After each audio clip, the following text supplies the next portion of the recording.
The Reds are rolling with their offense doing big things, and it started at the top of the order with Billy Hamilton using his speed at the plate and on the bases while making the plays in center field.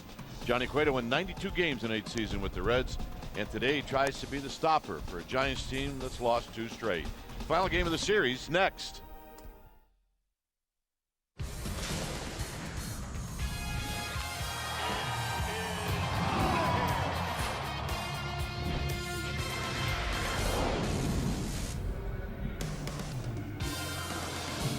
One more day here in Cincinnati. It's a beautiful day as we come to you from Great American Ballpark, and this game wraps up this 3-game series, Giants and Reds. Welcome to NBC Sports Bay Area, powered by Xfinity.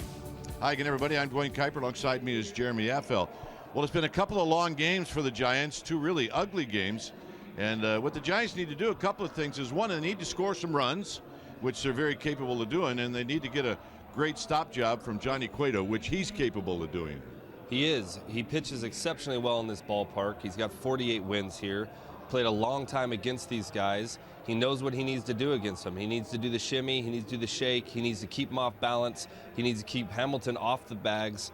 And he needs to throw up zeros to give this team a chance to win. And we have a happy flight tonight in New York. Happy flight would be a very, very good thing.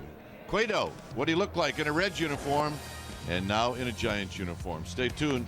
We'll take you to our NBC Sports Bay Area studios for an update right after this. It is a beautiful day here in Cincinnati, so let's take a look at our game time weather presented by the Santa Cruz Beach Boardwalk. The boardwalk is open. Visit beachboardwalk.com for park hours. 69 degrees here at the yard. Light winds, humidity at 27%, and it is clear. Let's take a look at Bruce Bochy's lineup, and it's brought to you by Southwest Airlines. It'll be Panic, Bell, Pence, and then Buster Posey. And you can see Buster swinging the bat well in his last 6 games. Gillespie with 5th, and it's Arroyo, Nunez, and Hernandez. And on the mound, the former Red, Johnny Cueto. On the bump today for the Reds, Scott Feldman. Originally signed in the offseason to be their middleman, ends up being their opening day starter. Hitters are hitting pretty good off him. 4 home runs allowed. A little high for this early in the season. You're going to see a lot of fastball cutters from this guy. He's going to use that predominantly, you know, a lot of the time, almost 70% of the time with the fastball cutter. And then he's going to throw that curveball, that nice slow breaking curveball as a wipeout pitch. My guess is he's going to pound these guys in like the last 2 starters have done. So we get started at 4:10.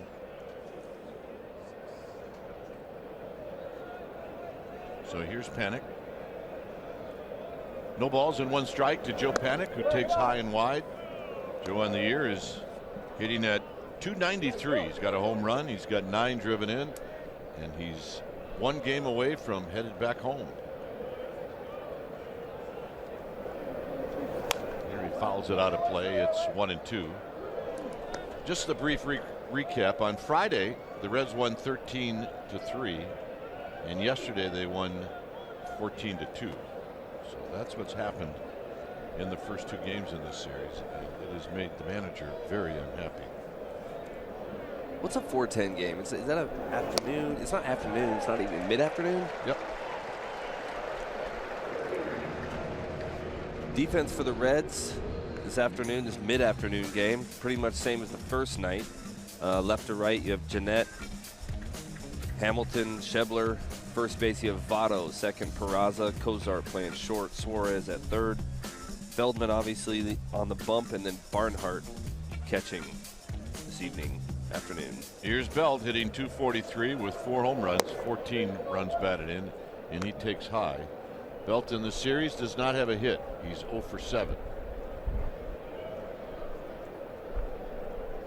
I think we need to have one of those calls that we had a couple years ago. What? Gone? Foul? Yeah. Foul, nice. Gone? That'd be nice right now. Doing the honors behind the dish is Chris Cuccione. Carlos Torres, Danny DeMuth, Paul Nauert from first to third. Overshift is on for Belt. The lone defender is Suarez. And the pitch to Belt, and Belt with a swing. He ain't gonna miss. 2 balls and 1 strike. Feldman's a really, really tall guy. He's gonna need to do that effectively. His movement is when he's down in the zone. You'll get a lot of swings and misses when he keeps that ball down like that. He gets a lot more late movement. Belt drives this one into center field, but Hamilton puts it away. 2 outs. And here's Hunter Pence. He's trying to rally the troops a little bit in the dugout. Yep, sometimes you got to do a little extra. Loosen some guys up. Fake it to make it sometimes, but in the dugout right there, you got to get some guys jumping and loose and be goofy a little bit and be a little overboard. Cueto there trying to tell Arroyo, hey, knock him down. I think he asked him if he shaved. Here's Pence, who takes a breaking ball for a strike.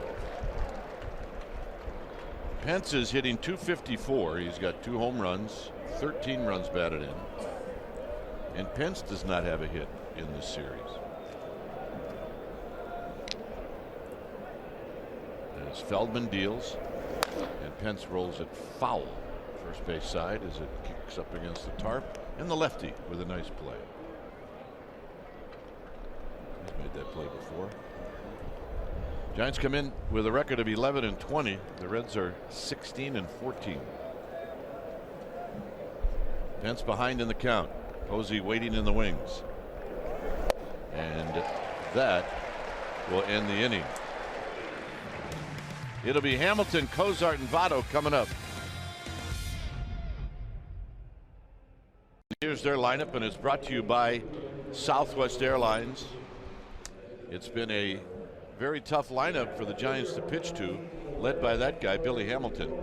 And 6 for 10 in this series, followed by Cozart, Votto, and then Eugenio Suarez. No Adam Duvall in this lineup today. Schebler will hit 5th, and it's Jeanette, Peraza, and Barnhart. And the kid from College of San Mateo, Scott Feldman, is going to hit 9th. Stopper on the mound.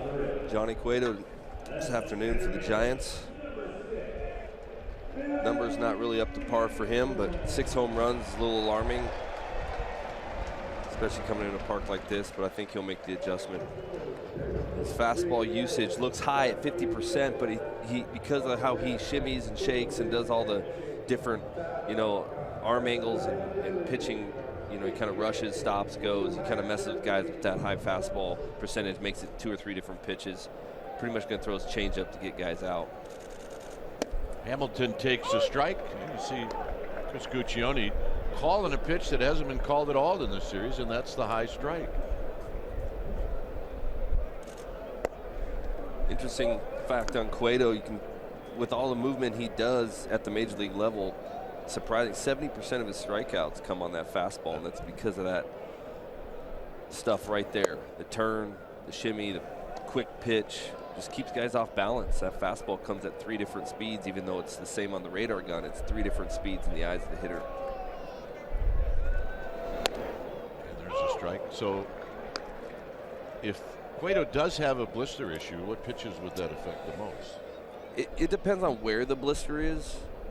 I know several guys, including myself, that dealt with blisters, and a lot of times it was that fastball because we kind of put that pressure and it kind of gets us on the side, and we would switch to a breaking ball. I'd switch to a curveball to take pressure off. Some guys, that curveball, because they're trying to spin it, maybe they knuckle curve it, they kind of it hurts there, and so maybe they can take their finger off. But usually if that blister's on the middle finger, that's your control finger, and it can affect you, as you get later in the game. I'm sure they'll keep a close eye on that. And this is rolled foul. The history between Hamilton and Cueto is 1 for 3, and the one hit was a double. I'd like to see an 0 for 4 today. And tight 3-2.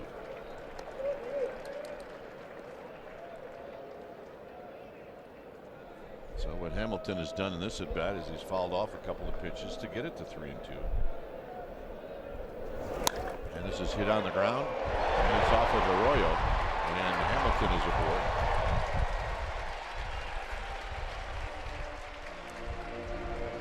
Defense for the Giants today. We have another new left fielder, Nunez. Not a new guy to the team, just new in left. Hernandez in center, Pence in right. Belt playing first, Panic second. Arroyo now playing short. Gillespie at third. Cueto pitching and calling balls and strikes and catching scuds. Buster Posey. Buster Posey behind the dish. Here's Cozart. And so Cueto right out of the gate, due to the error, is going to pitch out of the stretch. He also knows that he's got to keep an eye on Hamilton. And I guess what you have to do is you have to ask yourself, how much of a distraction am I going to allow Hamilton to be, or shall I just assume that eventually he's going to get to second? Positive thing with Cueto is you can't really you don't know which pitch he's going to throw. He's definitely not going to do the shimmy, but he's so quick to home. And here he falls behind to Cozart. 2 balls and no strikes. It's almost like Hamilton has gotten into everybody's, not just the pitchers, but you know, that's what speed does, is that infield now rushes. They got to hurry him. Even a hard hit ball like that, you're almost rushing. You got to get this guy out. Everybody knows we got to get him out. The Giants are like trying to figure out how to get him out and keep him off the base paths. It's just the more they worry about it, the worse it seems to get. I think he's even in my head.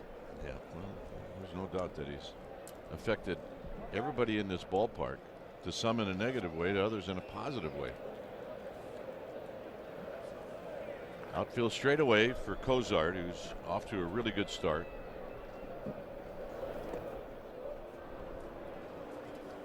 He does not have any history against Johnny Cueto.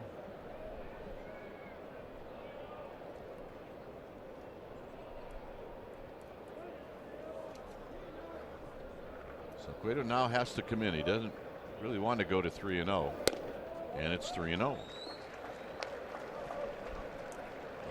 He's got a guy that he played with a long time on deck in Joey Votto.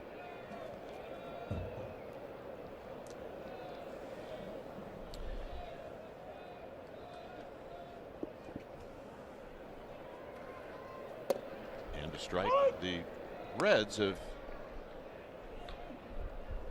had 16 offensive innings. Is that good? And they've scored in 13 of them. Hamilton does not go. Swinging a fly ball into left center field, and tracking it down is Hernandez. And hustling back is Hamilton. Just for a brief second, I thought that ball was going to be in the gap. So did I. He does have a home run. Votto off of Johnny Cueto. This is what it looked like. Fastball. Looked like he tried to throw that fastball away, and it came back to the middle. He saw Buster's glove come back there. Hit that ball pretty good. He did hit that ball pretty good. This guy's hit a lot of balls pretty good in this ballpark.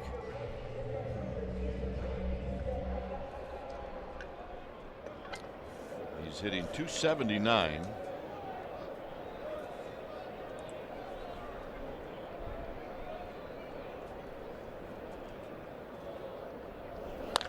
And a bouncing ball foul. So they'll reach down at the last second and could not come up with it.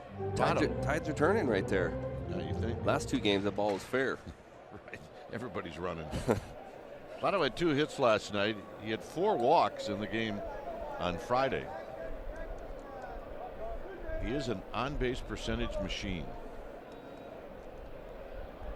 Still waiting for Hamilton to figure out Cueto. Boy, he ran that right in on the hands of Votto. I like that on Votto, what Cueto's doing. He's speeding him up. Votto wants to hit. He does take his walks, but it's because he doesn't think they're strikes. But if you can throw strikes, he will swing the bat. And it's all about speed change for him and rushing him. And a little flip job to left. When you're hot, you're hot. He's also one of the best at doing that. That's what he does by frustrating pitchers. You think you have him, and then he breaks down his swing, and he'll take his singles. He'll take his flares. See, he tried to go away, and he came in. He missed his location. They wanted up and away. He came up and in, and that's what a guy like Votto will do, is he will just kind of pull his hands in on that ball up and just kind of muscle it out there. and bloop it right in front of left. But once again, it is about location error. So here's Eugenio Suarez. Well, he's had a good series. 3 hits on Friday, came back yesterday with 2.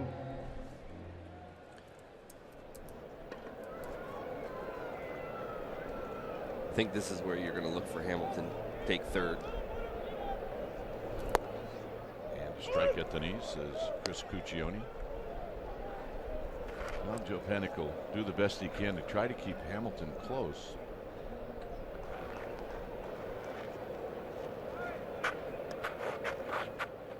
Cueto about to throw the 18th pitch of the inning.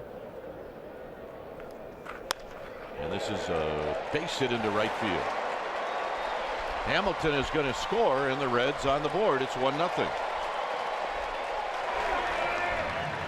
Well, another bloop hit for the Reds. Ball looked like it kind of got in on his hands there.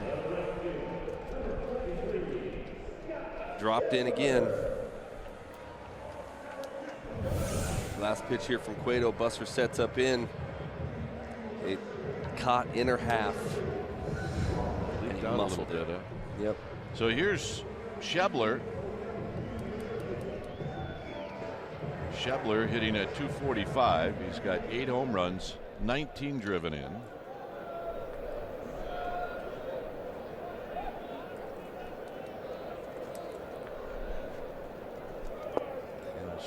Ain't gonna miss. No balls and 1 strike.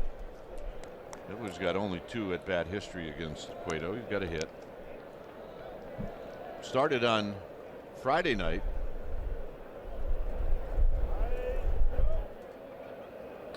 And Schebler had 3 hits and 4 at bats. So an error to open up the inning, a fly ball, and then a couple of singles. If Cueto's going to struggle, a lot of times it's going to be in the first inning.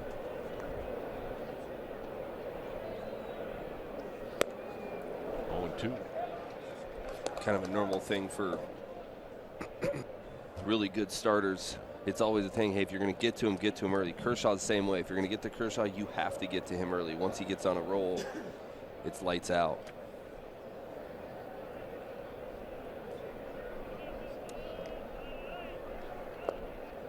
Buster with a nice block. It's 1-2. From the Friday night game and the weather to the weather today, perfect.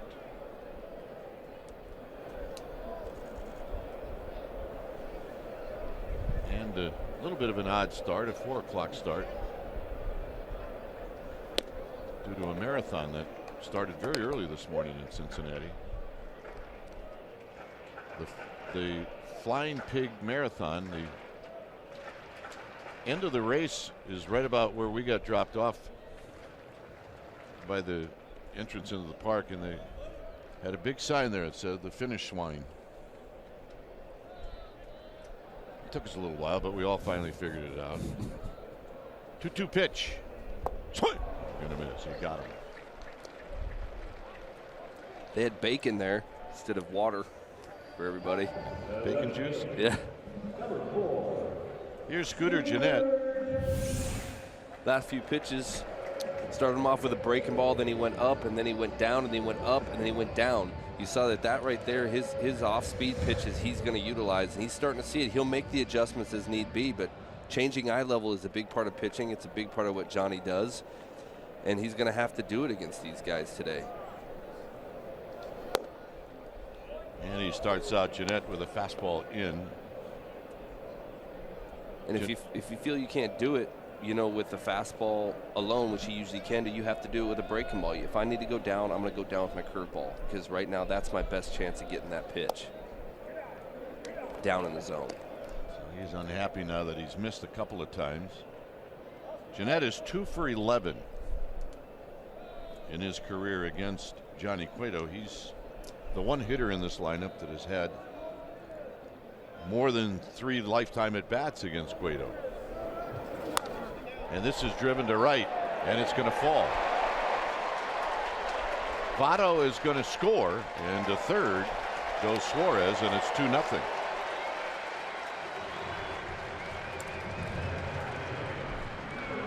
So a crooked number here in the first. The Reds scored 3 in the first inning on Friday and 2 in the first inning yesterday.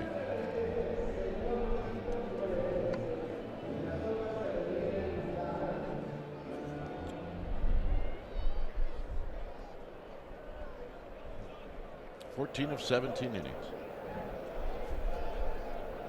Here's Jose Peraza.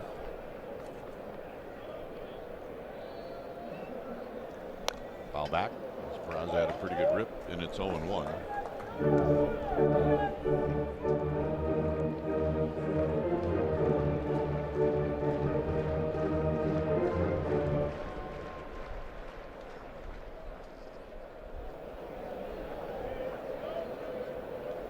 Peraza with 10 RBIs. He's hitting .254. And he pops that one straight back and out of play. 3 hits on Friday, yesterday. Peraza went 0 for 5, so he was the one guy that was making outs.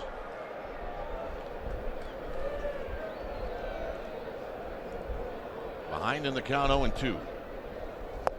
And he got him, and that'll end the inning. So Cueto limits the damage to 2 runs. Buster Posey's going to lead things off. It's 2-0 Cincinnati.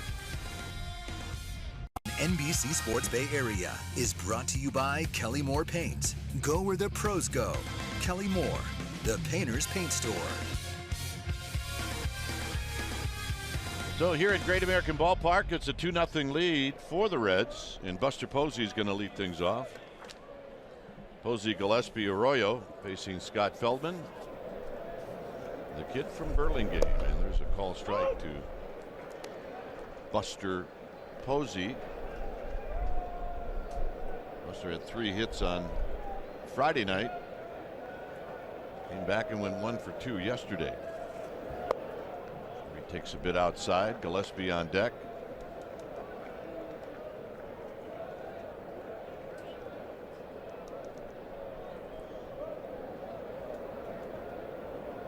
Feldman rocks back and now throws to Buster Posey, and it's blown away again. 2 balls and 1 strike.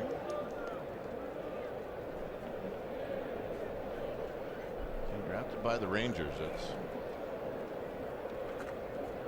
when I think the Giants probably saw the most of Feldman. Look out. Breaking ball high, 3-1.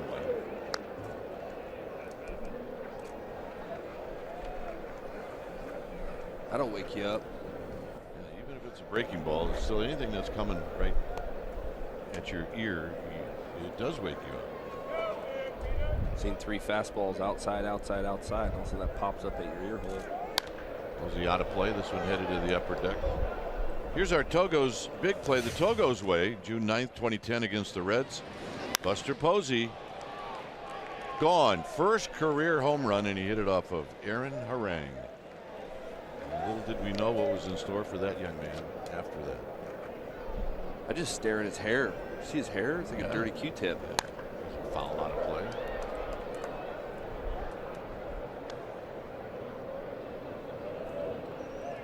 .2010.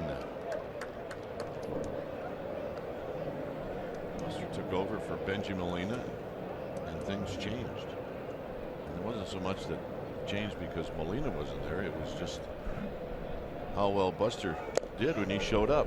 And did that hit him? I think it did. One way or the other, Posey was going to be aboard. And here's Connor Gillespie. It was such an odd day that day. I don't know if you remember, Jeremy. Benji found out on a plane ride to Denver that he got traded. We all said goodbye to him. Walking off the plane on the tarmac, everybody was hugging Benji and saying goodbye. I remember, like, this kid they're bringing in better be good. Molina calls a good game. I don't need to be trying to figure it out with this next guy coming up. Well, that next guy is on first. And here's Gillespie. And he takes a breaking ball for a strike. And he's got a whole separate house for all the trophies he has to put in there already. He better do a bunch of things like lead the league in hitting, be an MVP, win a Gold Glove. Call no hitters. Yeah, he better do all that stuff. Give hugs. Give a lot of Buster hugs. High to Gillespie. Not sure Connor has seen a lot of the overshift, but he does here where the Reds are putting one defender on the left side, and that's Cozart, as Suarez moves over to the right side. On deck is Christian Arroyo.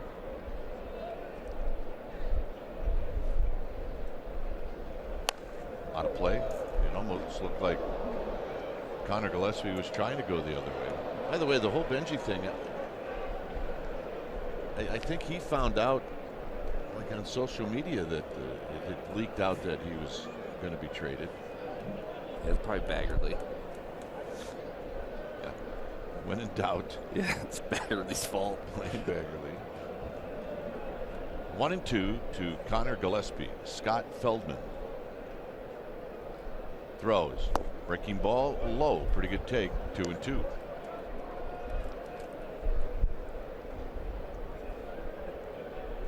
So the Giants trying to come back. They've had to do that in every game in this series. Pete's here. That's a lot of hits. That's a lot of hits. Little fly ball out to right field for Schebler. And that's out number one. Last night, Christian Arroyo did bang one off of his foot, and he eventually left the game. And I'm not quite sure if he left the game because of that or there was a double switch. But Dave Gressner took a long look at him, and he was limping. Yeah, they said by the looks of his shin last night, it didn't look like it hit his pad, but it somehow did. I think he just hit it hard enough. Ice, it's amazing what ice does. Takes all the swelling away. Down the right field line with something behind it, and foul.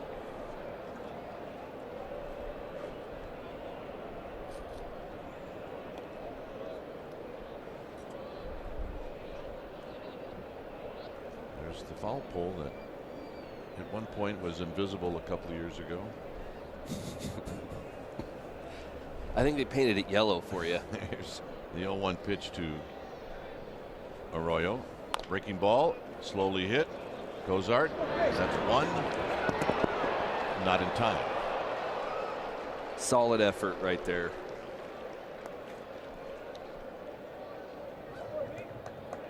So But you know it's a double play ball, and you're still trying to get it down the line. The helmet's flying off. You're trying to be safe. That's effort. That's what people need to know about this club, that yeah, they are struggling hitting right now, but to see that right there, where a lot of guys you see when they hit that, they pull up jogging because I have no chance. And he gave an effort right there to keep the inning alive. You never know what can happen, especially the way Nunez has been hitting the ball in the last few games. Yeah, Nunez had a couple of hits last night, but really looked much more comfortable at the plate. Foul down the right field line and out of play. Plus, we just got done talking about Arroyo and pounding one off of his foot. So he had to get down the line.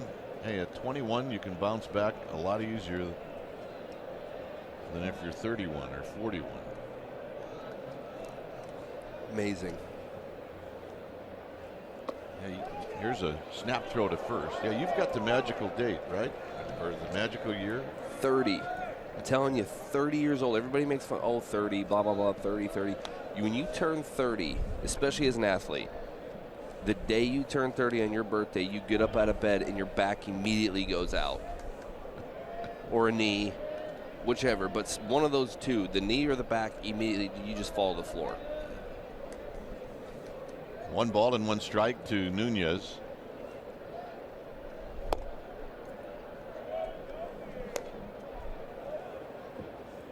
You told Crawford that yet? Isn't he about ready to turn 30? I did. He's like, man, it's the first time I've been on the DL. Say, hey, when you turn 30? He's like, I'm about to. I'm like, yep, that's about right. He's hopefully coming off soon. Nunez hits a high pop-up foul, and that'll drift into the seats. It's 2 balls and 2 strikes.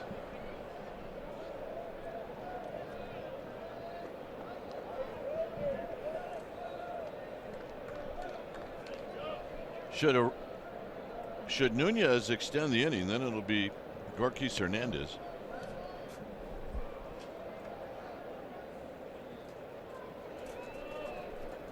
Scott Feldman to the plate.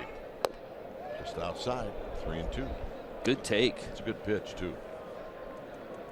Dropped down a little bit. It came right at you. See this pitch right here? He kind of dropped down. It kind of started and just put it just off the outside corner. That's a tough pitch to lay off of when the arm slot drops like that. Runner goes. Oh, my goodness. That was a little high and tight. Yep, that'll get your attention. He is not happy about that. I don't blame him. This is the most vulnerable when you are as a hitter, when it's either 3-0 or 3-2. You know what? That looked like he was throwing a cutter or the same pitch that he threw the pitch before, and it just came out of his hand. It was kind of interesting. It looked almost like I saw his knuckle in the air, like he was coming with some sort of pitch that spins, and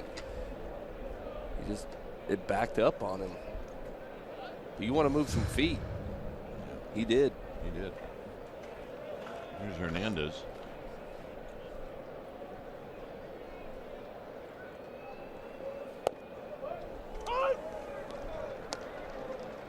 No balls and 1 strike.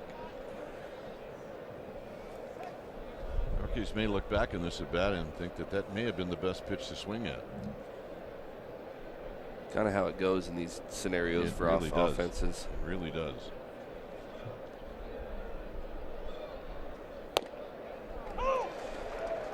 Or that one. Well, now you put yourself in the hole. It's 0-2.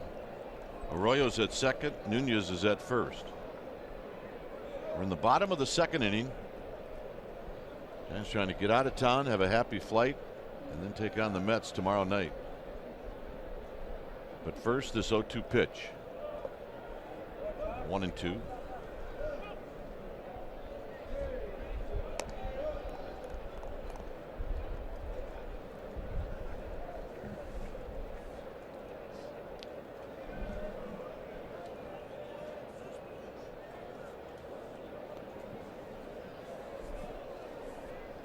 Feldman about to throw pitch number 35.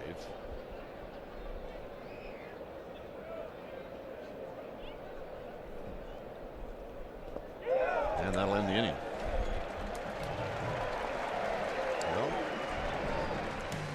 Well, 2-0 Reds. May, including games for the Dodgers, Nationals, and Reds. Dynamic deal prices starting as low as $9. That's right, tickets at AT&T Park as low as $9. Visit sfgiants.com/dynamic deal to purchase tickets for the upcoming Red Series and to see future dynamic deal games.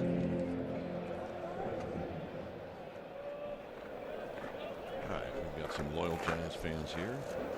Here's Barnhart, who takes a called strike, hitting at .257 with 3 runs batted in. Mesoraco caught the first 2 games in this series. So here's Barnhart.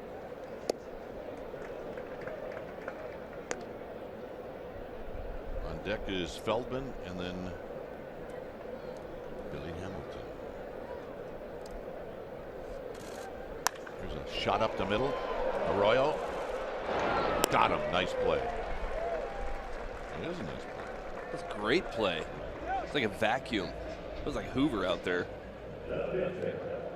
Crawford probably gave him a pep talk after the first inning, you know? Probably did.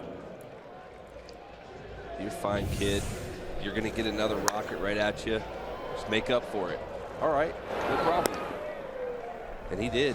First guy to say way to go was Johnny Cueto. Hunter Pence. Smart Play is brought to you by your California Ford dealers. September 28th, 2014, Pirates at Reds. Last day of the season, Johnny Cueto got his 20th win of the season. He went 8 innings, 6 hits, and earned run, no walks, 7 strikeouts. Cueto's RBI in the bottom of the 8th inning broke a 1-1 tie. 2014, Johnny Cueto. He has that kind of talent, do it all. He's actually a sneaky good hitter from time to time. He is. Here's Hamilton.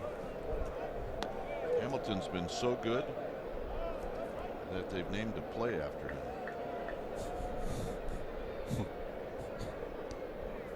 He's been that good, and everybody wants to go see it.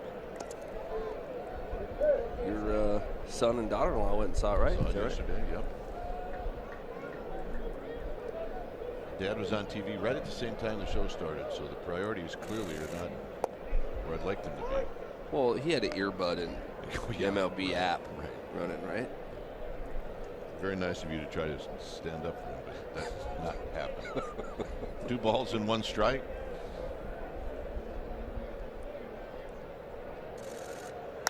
And this is lifted into left center field. Is anybody going to get there? Absolutely not. This is going to be a triple.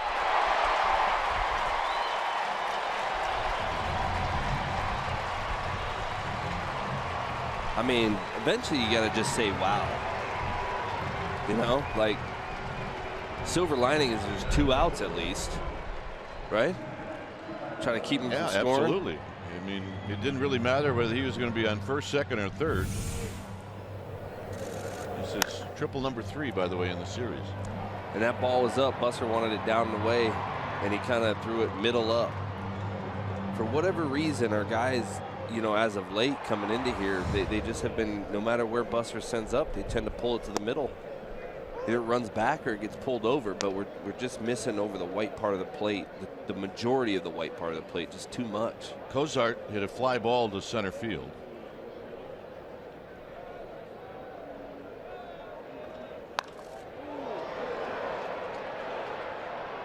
Side retired. Everybody held their breath. 3rd inning coming up. Cueto's going to hit first. This date in 1922, Jesse Barnes pitched the 7th no-hitter in Giants history. Barnes issued a walk, recorded 5 strikeouts. Giants beat the Phillies 6-0. 32,000 watched it at the Polo Grounds. 1922. John Miller had the call. True story. And Cueto almost beat it out. Very close. I wouldn't mind seeing a replay just for fun. I'm only saying that because John took these games off in Cincinnati, and we've really had a couple of really tough games. Oh, he's definitely to blame. The only reason I said that about John. Yeah, he's out. Cueto's out. But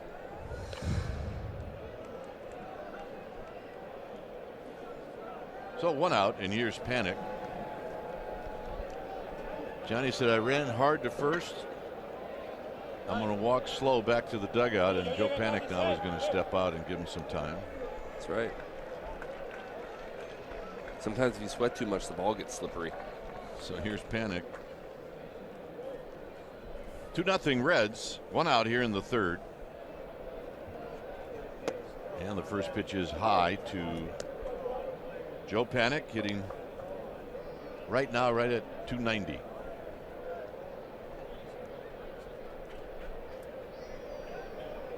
And the leadoff spot in the final game of this series, and the count is now even at 1 ball and 1 strike.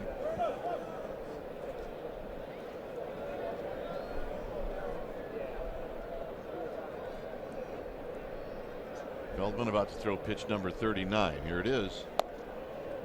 Inside corner, 1-2. He's just not liking that inside corner. It seems like he loses it, or he's not agreeing with it, but it's a strike. Right. Seems like the first at bat, he kind of got those same pitches. He didn't like them. In the protect mode, and a little pop-up out to Cozart, and that'll be out number 2.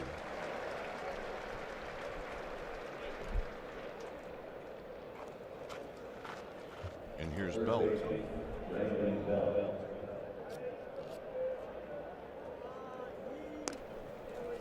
Belt hit a fly ball to center field.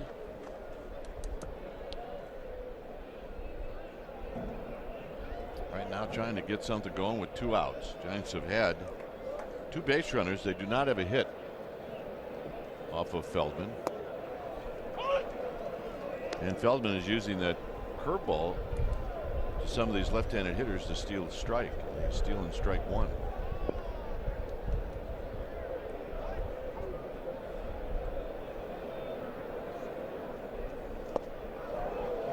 0-2. Outfield straightaway. Infield playing Belt to pull. I mentioned earlier, Belt hitless in this series.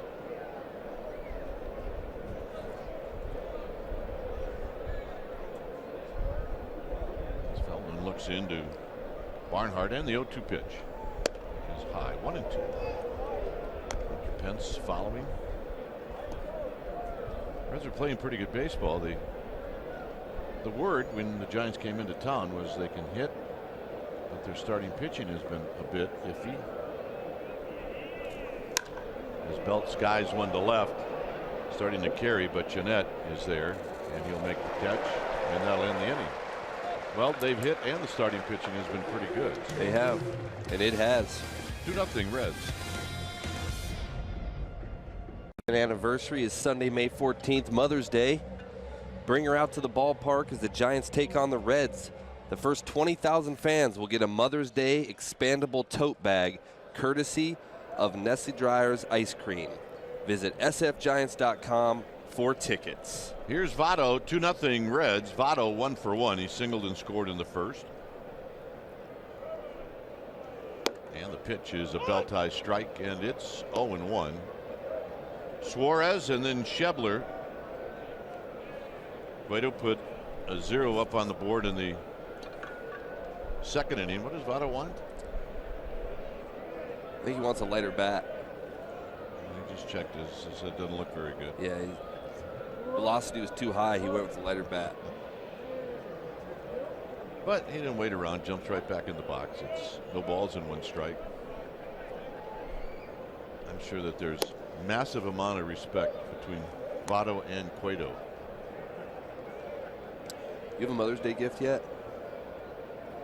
I do not, but I have time. So pumped we're going to New York.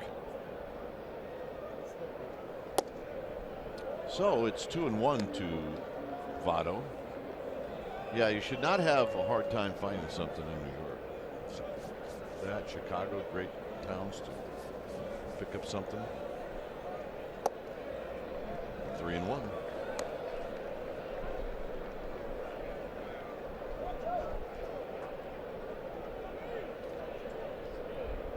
Cueto with 43 pitches, and this one needs to be a strike, otherwise he's going to be right back into the stretch. And he gets the call. Maybe a little low. It's 3-2. Votto probably knows the strike zone better than the umpire. Yeah, but if you see this pitch right here, it's not that low. It's actually a strike at the bottom of the zone, and for him to even complain about that, I kind of look at it as like, hey man, I sometimes wonder if these guys really look to hit. But he didn't even. He thought for sure it was a ball. Got him. And now Votto's really unhappy. Hey man. I think Chris Guccione said you shouldn't have switched bats. Here's the pitches to all Votto. The pitches here. He starts him up, goes way in after he switches the bat, and then just lives on the inside corner. That last one might have been a touch in. Well, that time call went to the veteran pitcher. Here's Suarez. I like that call. Too close to take 3-2. I'm with you. I believe it's a better game when more strikes are called, as long as it's not a laughable strike. Good pitch. It's now 1 ball and 1 strike.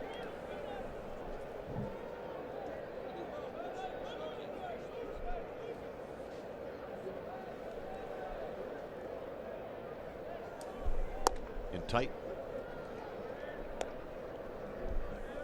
There's young Dave Fleming. He'll be here in innings 4, 5, and 6 as I'll retire to the radio side. Whack some poetry over there. Jeremy clearly has saved his good stuff for Fleming. Oh, man. 2 balls and a strike. And there's a belt tie strike, 2-2. It's not my fault, man. It's a 4-10 game. It threw me off.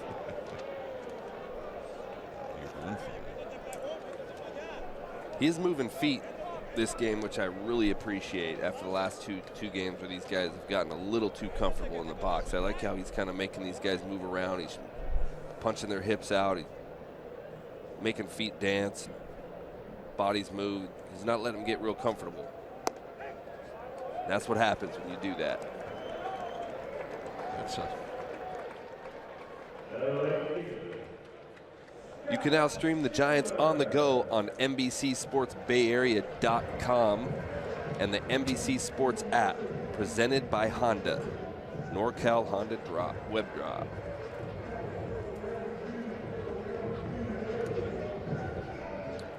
Two outs, nobody on. Here's Shebler.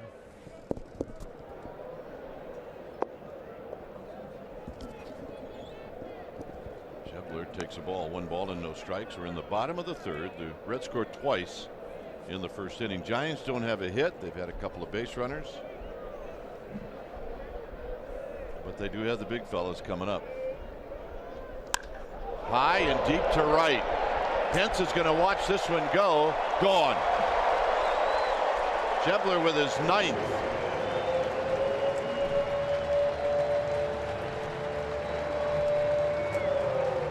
Got a pitch up that he liked. He has the ability to do that. He has power. See Buster setting up away, and his glove is reaching right back over, middle up, and he does what people do when they throw middle up, and he hit a homer. Cueto knew it. He knew it was a bad pitch when he threw it. So here's Scooter Gennett. Gennett singled in a run in the 1st inning, and here he fouls one out of play. And these guys just are not taking that pitch. They're so locked in. It's not like you're like sneaking one by them. Anything over the middle part of that plate, they are throwing their head at it, and the head's getting out, and they're hitting the ball hard somewhere. It's just not a pitch that you're going to get away with right now with this Cincinnati Reds team. Plus, they're not fouling it off. They're not. There's not a lot of straight backs coming at us right now. 0-2 to Scooter Gennett.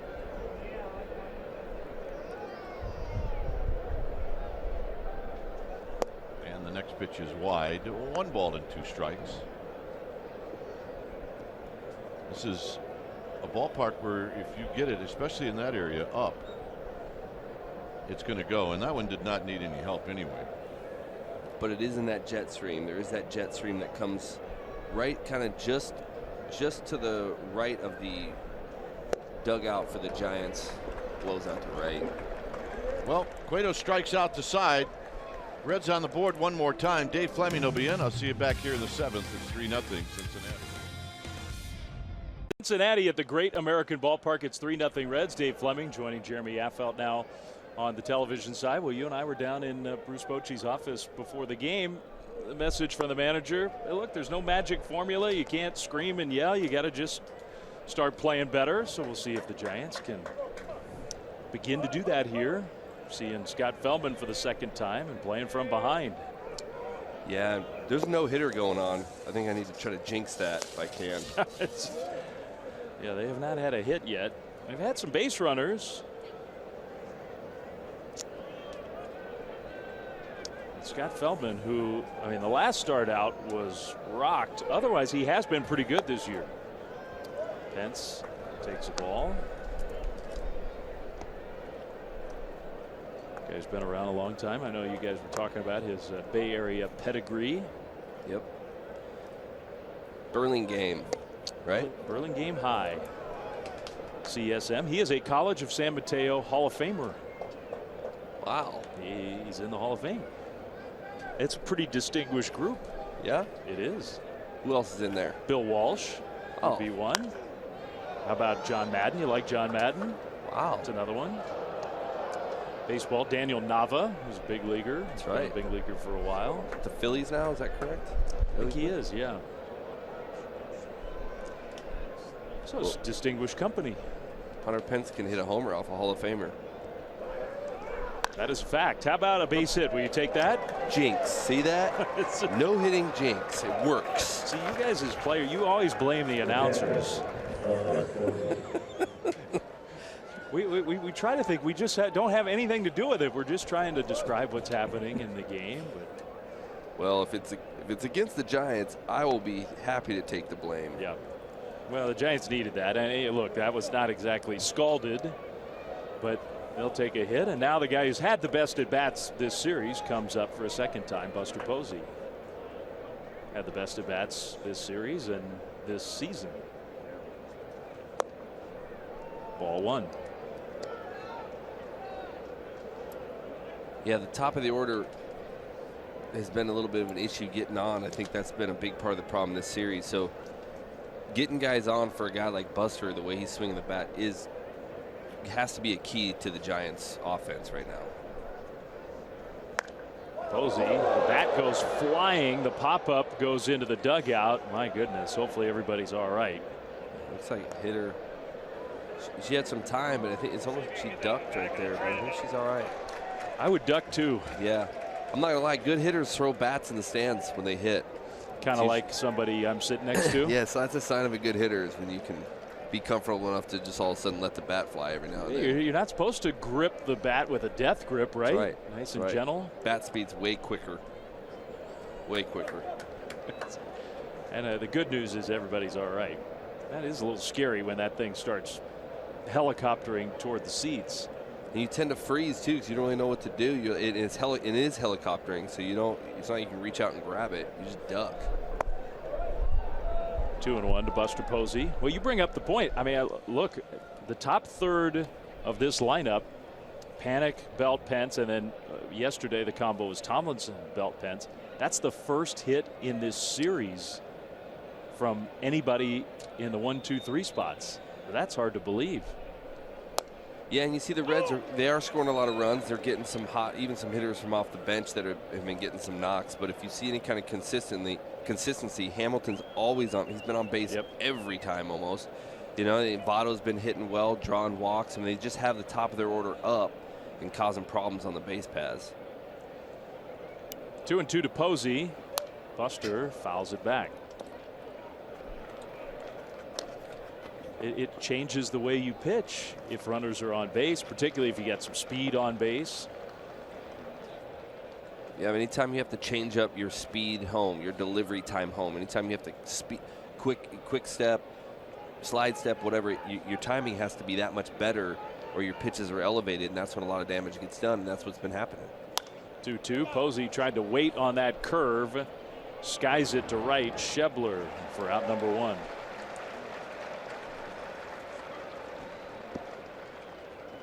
Pence stays at first. Up comes Connor Gillespie.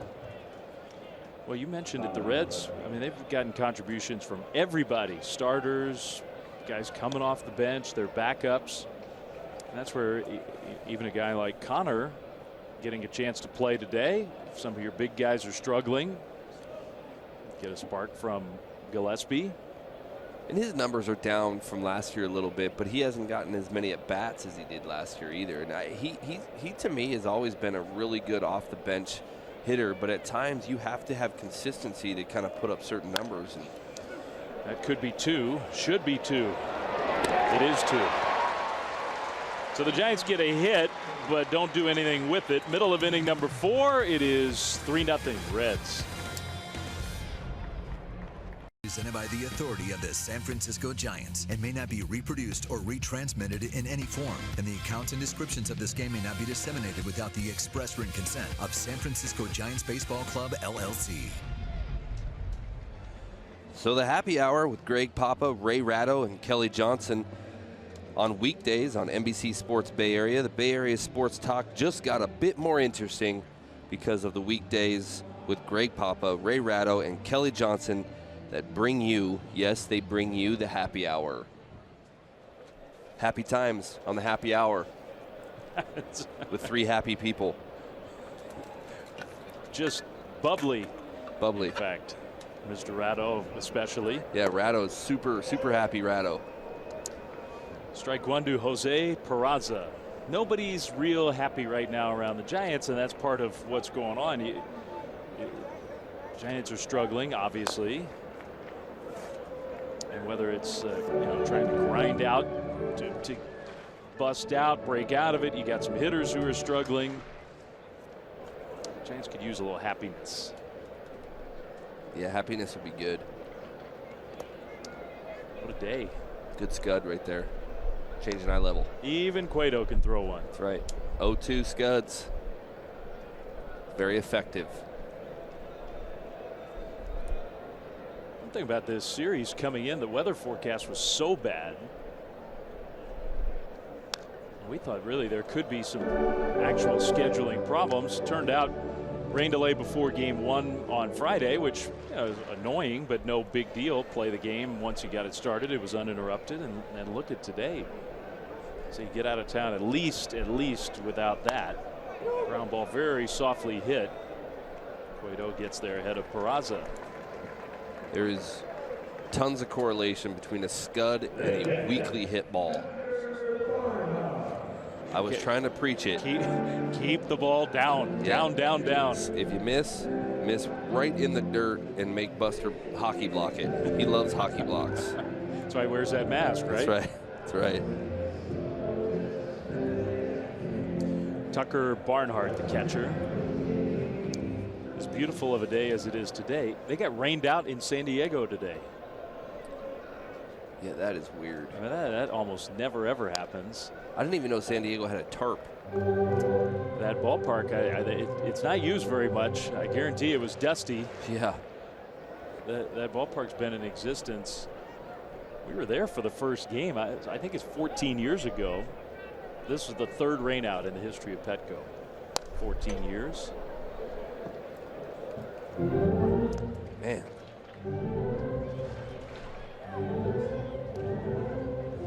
Yeah, I mean, it's like I don't even think the grounds crew really has training on how to put a tarp on there. I mean, it's almost like a panic scenario. They have to like take out the workbook. You know? The instruction manual. Yeah. We do this again. Roll, tarp, roll out into shallow outfield. Step one. That's right. And don't forget, you have to put spikes in there to keep it down on the ground. You can't just leave it there. There's that. Now here, they're experts in the tarp. Yeah, here, man, that thing comes out in about 30 seconds. No instruction necessary. You probably had this in my first job in baseball, right out of college, was with the California League team in Visalia, Central California, south of Fresno. And we, as a team, did not own a tarp. And in mid-April, it poured 3 games in a row, washed out. The field was ruined. It was a mud pit. No tarp. Didn't have one. Yeah, man, those guys, they believe in rain delays. 2 down. Rain delay? You want to rain out? Get your rain out. The famous line. There are a lot of truths in Bull Durham. Some truths are stretched, but there's some really. I was in Macon, Georgia, and we were getting tons of rain, and they made us stay there the whole time. And we had a guy sneak out there and pull the pins, and it threw the tarp about a half mile down the road. He got fined by the league for it, and we all paid it for him. We just passed a bucket. Both teams, Macon and us both, passed buckets for that guy's fine. Parasailing in Macon, Georgia, or whatever you call it. Yeah. They made us stay. The dugouts were filling up with water. Like, literally, you could swim in our dugout, and they made us try to they were trying to say, hey, it's going to clear up. And we said, okay, we got your clear up for you. There goes the tarp down the block. Yeah. That was great. No, and we've had some controversy in the big leagues a couple of years ago at Wrigley Field. Yep. A few years ago, I guess. Feldman strikes out swinging, and Cueto has a 1-2-3 inning. He needed that. The Giants needed that. On to the 5th. Tarp safely tucked away. Hour at the ballpark Friday, May 12th. The happy hour package includes pregame barbecue in Triples Alley. So on the field, featuring Lagunitas beverage, live music, lower box ticket to see Giants and the Reds. That's pretty cool. sfgiants.com/happy hour, place to go. And by then, the Giants will have figured out how to play these Reds. Yeah, awesome. And then you can listen to Ray Ratto on Happy Hour. You get it all wrapped up into one. But drink more Lagunitas while you're doing it. That's right. Cheers. Lagunitas. Cheers from the Giants fans in the crowd. You know, this is one of the very few places Christian Arroyo leads off. And he drives one toward the gap in right center field. That's the hardest hit ball of the game for the Giants, and that's going to be extra bases for Christian Arroyo. He's got the helmet flying off as he eases into second. It's a double. Great at bat by him, being aggressive. I mean, he hit into that double play earlier, and he's pretty frustrated. He actually outran, but there's that pitch on the outside corner. It's a cutter away, and he went with it. And that's a sign of a good hitter to me, because a good hitter that can take that pitch, cutting away and hitting it away and driving it to the opposite field gap. I mean, that's what Buster Posey does. I mean, this kid hits a lot like him. But to know that this kid is in your organization and he's coming up here at this age doing those things right there has to give the Giants some happiness in this hour. Happy hour. First double of his career. Save the baseball. Ball one to Nunez.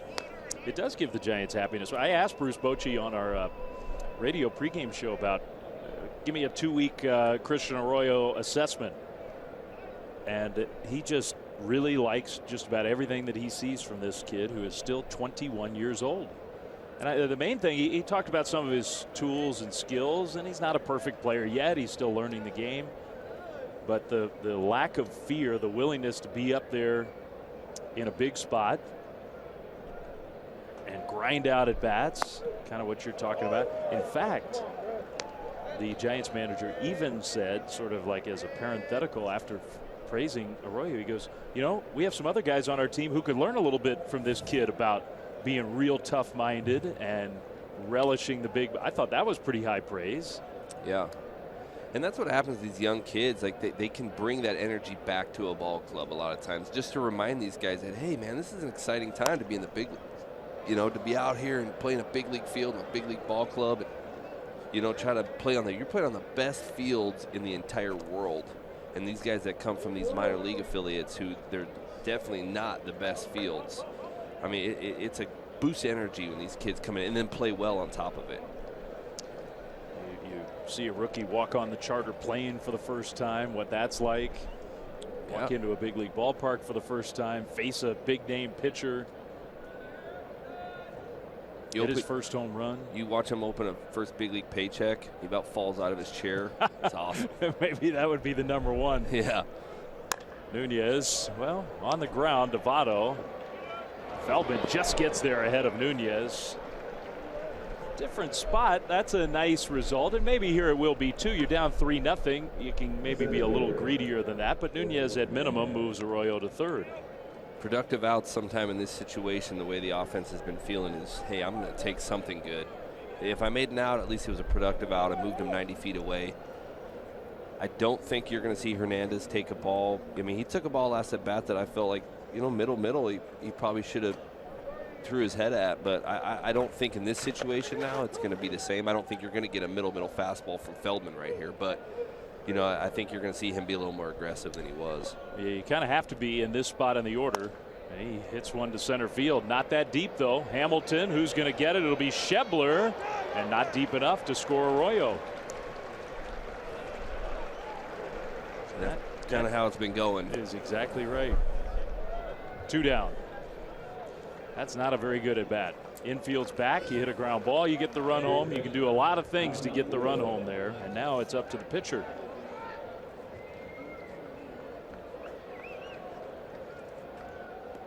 We'll see. Maybe Cueto can help himself. He's done it before. I saw a replay of him today. He did it. Saw him hit a ball up the middle with a guy in third. A replay, huh? Yeah, he was actually pitching for the Reds, unfortunately, but he did hit it up the middle to score a run. Takes a curve in for a strike. That game where he won his 20th game. Yep, it's the Pirates. Game-winning RBI. Last game of the year. We're told he has 22. Think about that, 22 career hits in this park. Well, hopefully 23. Over 8 years. Here's a curve in for strike 2. Well, I mean, 8 years, 22 hits. You know, it's more than some. It's a few a year. He's never been known as a great hitting pitcher. He hits that curveball toward the hole. Not an easy play. Cozart will make it. Nicely done by Zach Cozart. And the Giants get the leadoff double, but do not score. Still 3-0 Reds. The Dodgers, May 15th through the 17th. Monday and Tuesday's game starts will be at 7:15, and Wednesdays will be the early 12:45 start. For tickets, visit sfgiants.com/tickets. Would it be fair to say the Giants played their best baseball of the year head-to-head against the Dodgers? I think so. Yeah, especially coming off last series. I think that's what's kind of thrown these guys for a loop, you know, with that last series in L.A., beating Kershaw, coming back in the 10th inning, kind of coming. It's amazing how just the day off, for whatever reason, they just kind of got to him a little bit. But good baseball has been against the Dodgers. Billy Hamilton is going to lead off here in the 5th. This was his last time up. Just kind of hit one toward the gap, and then off he goes. He just, when that guy sees a ball hit the ground, his gear just goes into something new, man. He just, woof, that guy can run. We just heard from the truck, 10.5 from contact to third base. Takes me 10.5 just to get to first, if I make it there. Flem, my knee braces and stuff, you know. Get the stopwatch out for Affel. I'm sure a lot of scouts were getting those times long. Yeah. Yeah. Just to make sure. Man, 10.5 first. I mean, that's 270 feet. That's almost 100 yards, and you're dropping a bat, and you're not running in a straight line. Man. That is world-class speed from a guy who he truly is one of the fastest players to ever play the game. And when he first came up, I was like, this guy just must be fast, because it's like he's never swung a bat before. How's he going to even play this game? I don't care how fast he is. He has to make contact. I mean, he'd be jumping and swinging at the same time. And he's turned himself into a pretty good player in these last 3 games. He's like Hall of Fame type I would stuff. say he has been the best player on the field in this series on either side, without question.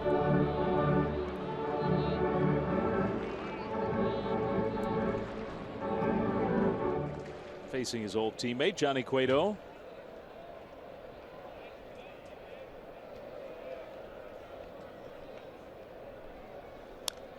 Spoils that one foul. Did you hear about this kind of gentleman's agreement that the football team, the Bengals, they drafted the fastest player from college football, a wide receiver from the University of Washington, a guy named John Ross, who's bragged about his world-class speed.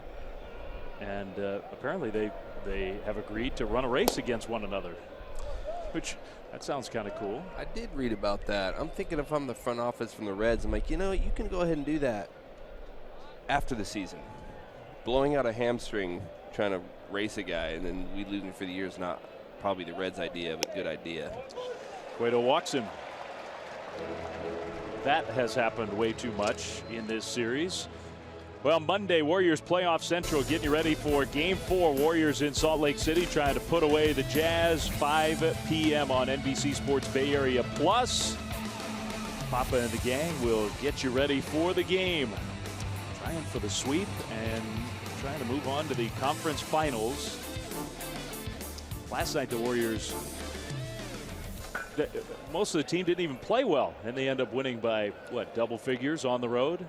Yeah, and when I saw it third quarter, it looked like that they were barely hanging on and momentum was going to Utah. And then we get over to the hotel after the game. Next thing you know, they won by 11, right? Or something. I mean, Klay Thompson didn't shoot well. Curry didn't shoot well.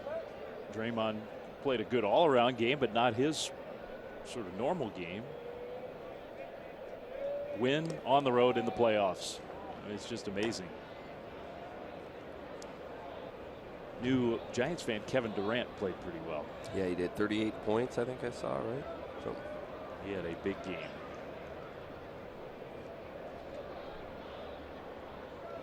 Well, Hamilton at first, thinking about it.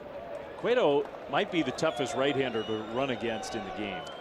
He is, because they know he's not going to do a shimmy, but he has like 3 different slide steps, and he commands all of them. So and he holds the ball very, very well, which messes a guy like Hamilton up. Sometimes it's not always the quick to home, it's the holding of the ball that not allow his timing to get locked in. See, like that. See, well, he held the ball. And they called a balk on him. I disagree. Cueto's going to argue. He's not happy. He just held the ball is all he did right there. I didn't see it. I mean, it happened pretty quick, but I'd like to see why that's a balk. You're technically not supposed to argue a balk because it's just a pure judgment call. But Bochy wants an explanation at least. Now you can imagine how cranky the Giants manager is. He might have dropped his back leg a little bit. That might be what they kind of saw. He kind of did a head tilt, and then you see that back leg flinch right there. You see that kind of that slight movement of weight shift onto that back leg. That will tend to deke some guys, but he took off running, and I think Cueto saw it, and he was just trying to shift weight to kind of step back. But I think that slight little movement is what the balk call is over. Hamilton running. Posey throws him out. What a throw. That's what the Giants have been saying this whole series. If you give Buster even a chance, he's throwing the ball so well these days, and they got him.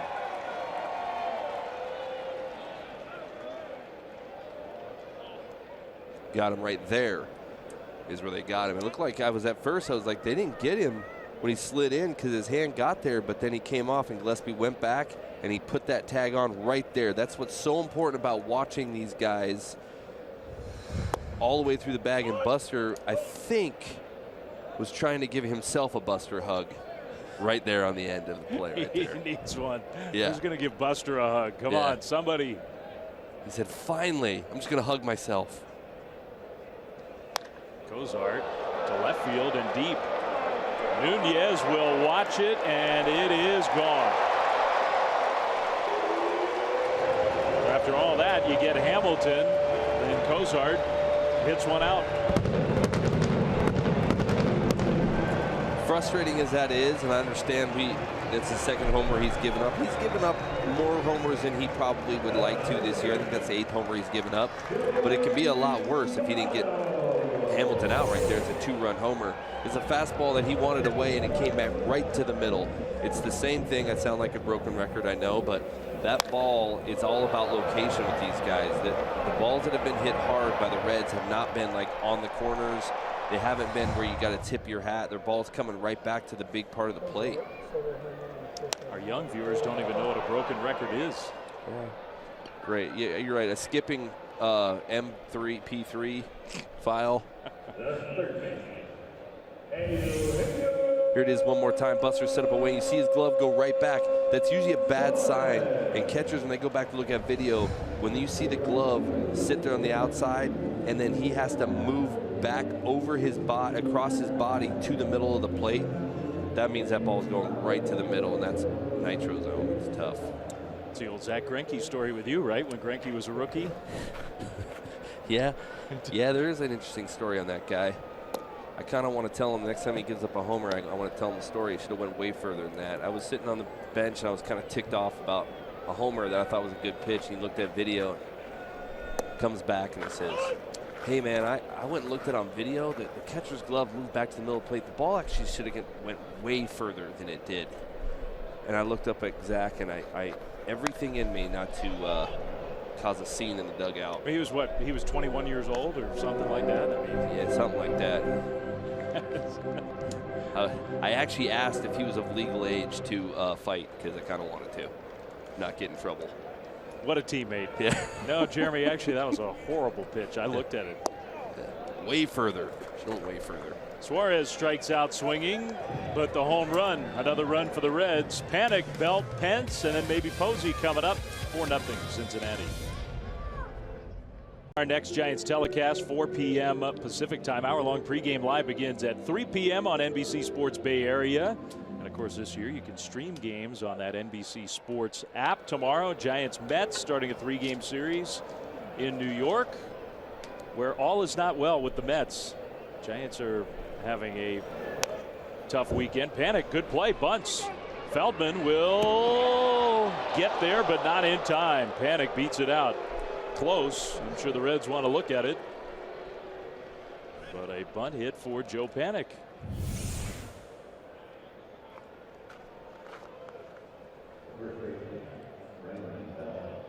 Did he get there? It's going to be close.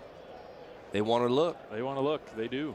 The throw has to beat Panic to the bag. Great play by Feldman. That's the only play he had, so it's going to be really close in that situation. But he barehanded through the best he could. But in this situation, I believe, if I understand the rule right, to overturn it, it has to be like without a doubt, correct? Correct. If they have to change the call that was originally made. And watching it on that replay, it could be that the call was right anyway. I mean, I think the foot hit the bag right as the ball was in the glove of Otto. Our replay review presented by Xfinity. They're talking to the umpires in New York. You're supposed to have indisputable evidence, clear and convincing evidence to overturn the call on the field. He was called safe. Do they have it? I agree, though. I don't think it matters. That's tight. I think the foot is at the bag at the moment the ball hits the glove. Personally, it's going to be right there. I'm saying there's not evidence to me that says you have to reverse that. I'd say it was a close play. I'll give it that, but I think he is safe. I didn't think Feldman had a chance to get him. So he did do a nice job, but I think this call will stand. Let's see. Safe. Look, maybe there was no evidence, but I also think the evidence that was there said that. I think it was the right call, which I got to give credit to the umpires, which I don't really do a whole lot, but I will give them credit. That game, it's so much faster when it's on you like that. You have crowd noise. You're listening for the ball and the foot hit at the same time, and to have to slow it up the way and the call still to be right. I mean, you got to tip your hat. It was a great call by the umpire. Carlos Torres got it right. Well, that's a hit. The Giants have a base runner on to start an inning. Now they have had that now 3 times in 6 innings. See if they can turn it into anything with Brandon Belt taking a ball. Brandon has not had a hit in this series. This is a weekend where you figure Belt with the short porch in right. The ball's been flying. We've watched the Reds hit a bunch of home runs. It's one of those series where you figure Belt might take advantage of the ballpark. So far, not the case. That's on the inside, 1-1. You're seeing the strategy of these Reds pitchers the entire series. They are putting that ball in the inside corner, and they're crowding their hands, not down. They're crowding guys' hands. It's really tough to get a barrel to the hands. I mean, look at this ball right here. Belt, he has no chance. That generous strike right there obviously might have been a little bit off, but really hard to get a barrel to that ball. 1-2. Now it's 2 strikes. The point is moot, but you're down 4-0. The Reds completely vacated third base. Nobody there. I know Belt is their home run leader. He's a power guy, but a bunt from now and then would put that in scouts' heads that, hey, this guy will bunt. You do a super shift like that, be ready, because he could bunt right here.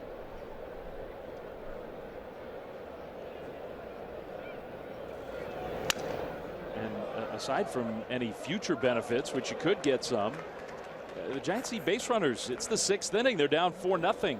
To me, it would be a spot where that could be sometimes not a good play.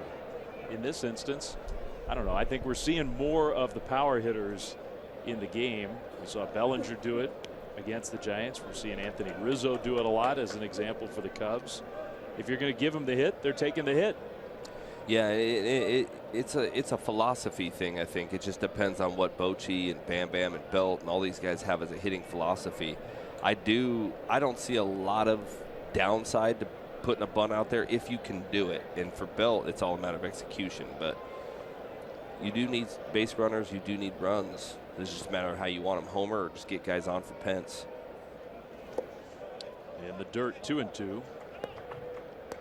But you're right. Now with 2 strikes, I'm saying a guy that doesn't bunt a whole lot is probably not a good idea to try to bunt now. But you're not early, doing it with 2 strikes, but they moved the defense entire. It was 1-1, and there was nobody anywhere even close to third base. Bunted hard enough, you might get a double. Hamilton gets a triple. 2-2. Feld is just getting tied up over and over. That's the point you're making. They have been very consistent in the way they pitched him. And he can do it too if he decides to go ahead and go all in on that fastball in. I've seen him do that too, where he cheats and pulls his hands in way early, and he'll hit it. I mean, that's splash, that's splash down out there at AT&T. So he can do it if he goes all in on the pitch. It looks like they're going to go away right here. They did, and they struck him out.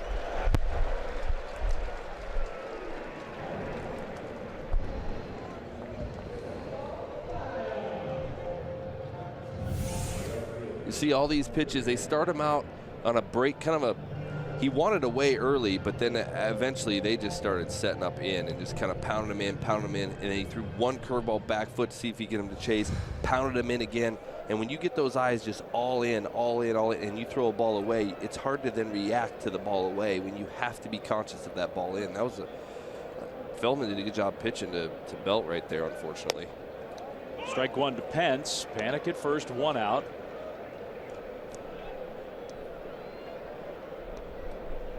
Hitters have to guess one side of the plate.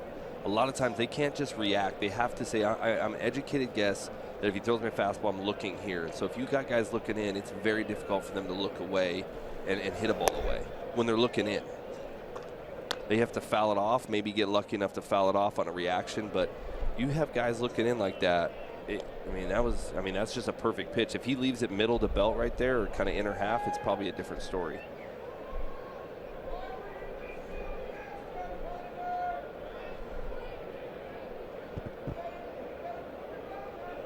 1-1. A pop-up. We'll see if it's playable for Votto. No.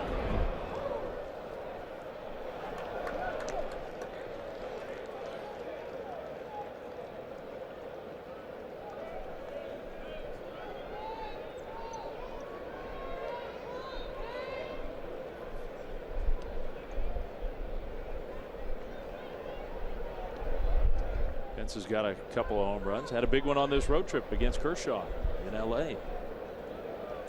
Curveball, right? One of 6 guys to ever do it. Is that right? Very, very few. Against the Kershaw curve. That one topped. It's a fair ball. It's out at first base.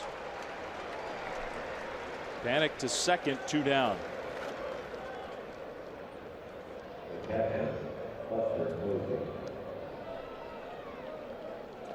Brandon Hicks is one of the very few. Remember Brandon Hicks, your old teammate? He might have been the first to ever hit a Kershaw curveball for a home run. Yeah, that guy's losing it. Kershaw, yeah. Starts giving up homers on curveballs. He's starting to go downhill. Buster's been on base once. Looking for his first hit of the game. And if he gets it, Giants may get on the board. It's a time of game where you do start to wonder. The shadow line is moving out in front of home plate. The pitcher's still in the sun. Maybe the visibility gets a little more difficult.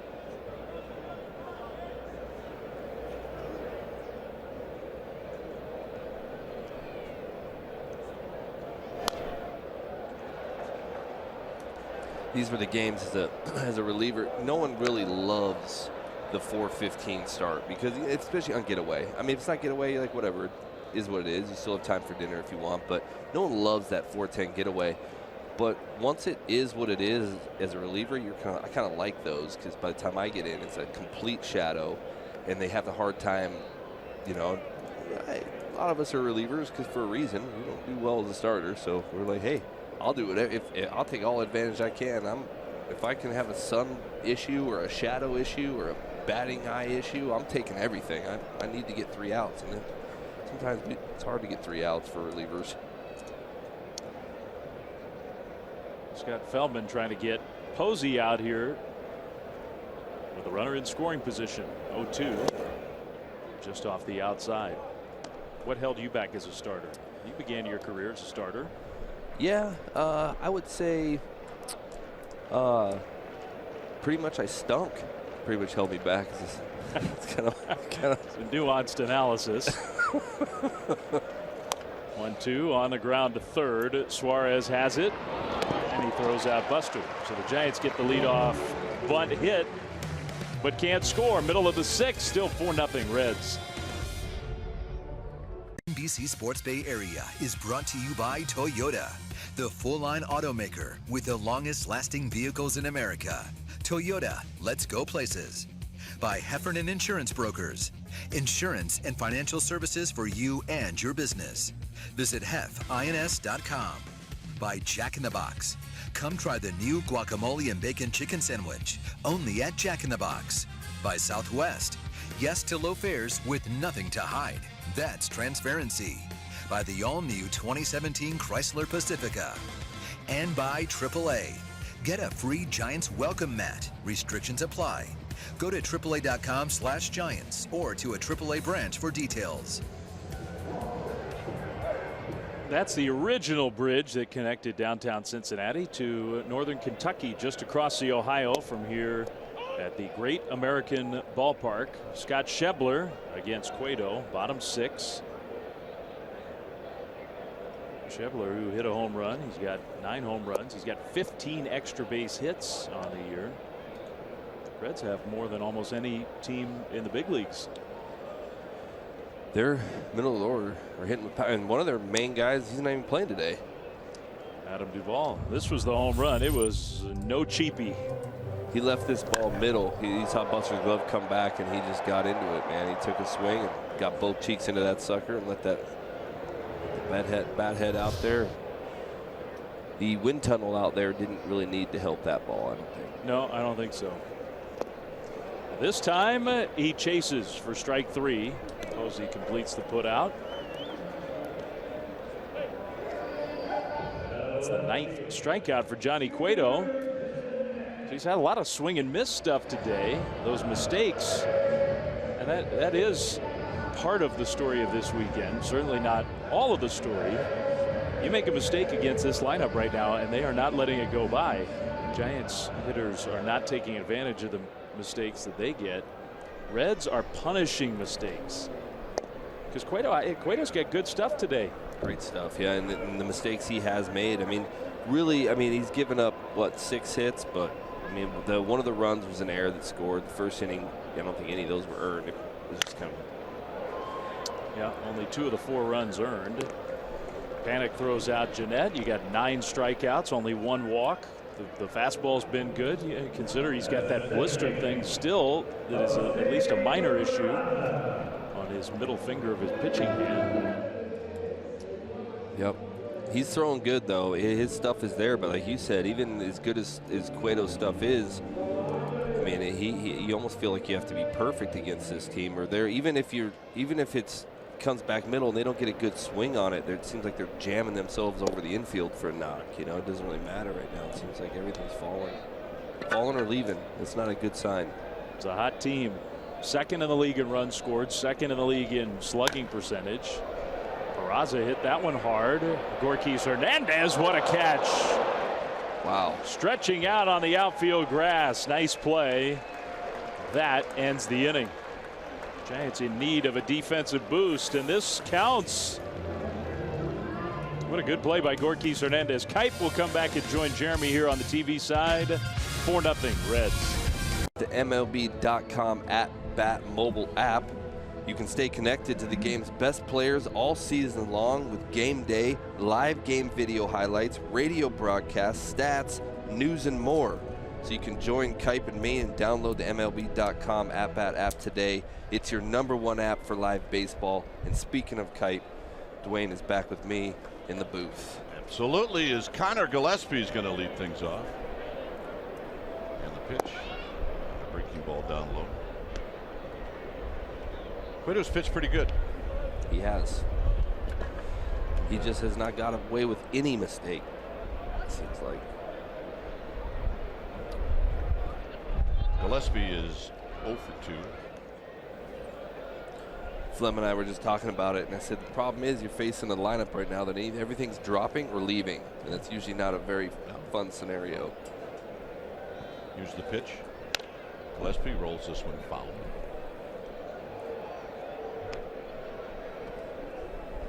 Giants with 3 hits, and the 3 hits they've got in this game all have led off the inning. So they've had a couple of opportunities.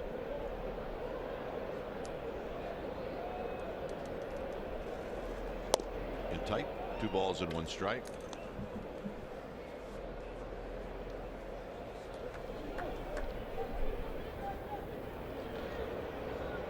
Lorenzen in the bullpen. 2-1. No overshift, but they are playing Gillespie to pull on the infield. And he rolls this one right to Votto. So Votto will flip to Feldman, 1 out. Great play to end the 6th inning. This one looked like it had gap written all over it. Yeah, this ball here, he made a great diving catch. I mean, it was a shoestring catch, really. It was one of those ones where when he started running, I said the ball's tailing away from him. He's got no shot, and the next thing, great job laying out right there. Good defensive play to help Cueto out. And that's what this defense has been doing a good job today, is they've been helping their pitcher out. Yes, they have. Here's Arroyo. Arroyo rolls this one up the middle, and it'll be Cozart who's going to throw him out. Feldman has kept the Giants off balance, and with 2 outs, the hitter will be Eduardo Nunez.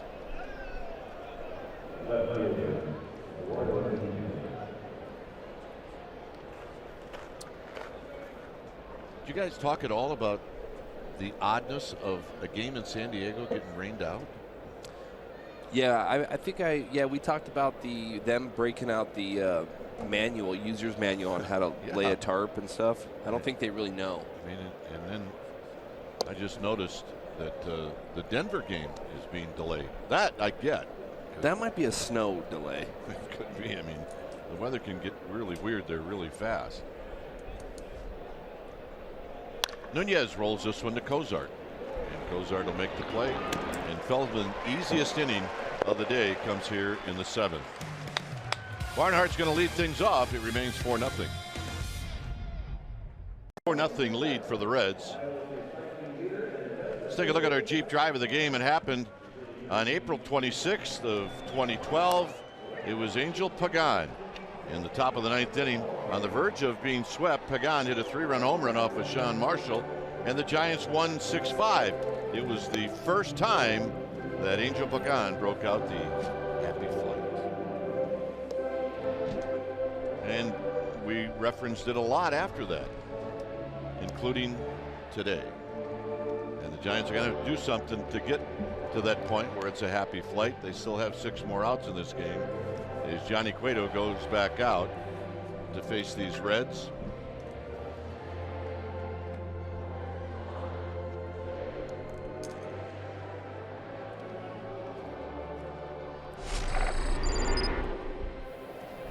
Well, there's your old teammate.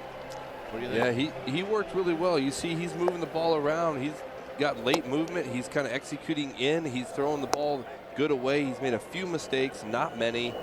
And, you know, the first 2 runs in the first run earned, you know, due to that error. But he's pitched pretty well. I think he's pitched as good as he normally pitches. The blister doesn't seem to be showing much sign of rousing up on him. And I feel like this is your guy out here. You needed a stopper. I understand it's 4-0, but if you look at the last few games, he really is stopping these guys as best as he can, trying to hold this game as close as he can to try to get this offense to jumpstart and come back here. I'll say this about him. And you know, look, everybody competes, but he competes.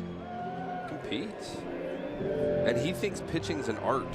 Like, he likes painting a picture, and I think he likes dealing with different scenarios, different situations, and trying to mess with the hitters. And he's a comfortable guy out there on the mound, but he competes, and he enjoys every aspect of throwing balls and strikes. Here's Barnhart with a swing and a miss. Cueto's got 9 strikeouts.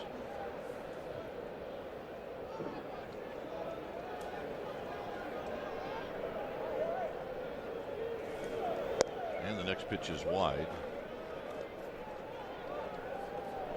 We are in the home half of the 7th.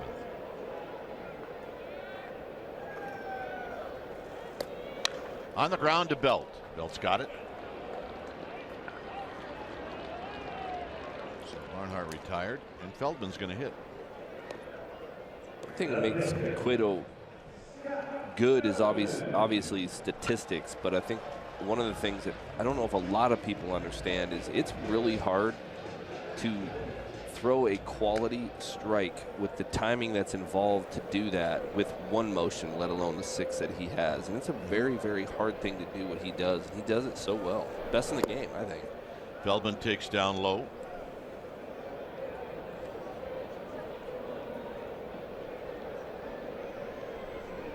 Billy Hamilton on deck. On the ground foul. Feldman looks like he's no stranger to swinging the bat a little bit. He came into the game 0 for 9, so now he's 0 for 11. So he doesn't really have an 0 for 11 swing, although that one didn't help my cause. 1 and 2. I was going to say, there's an argument to that right there. That looked like a Dan Runsler swing. 1 ball and 2 strikes.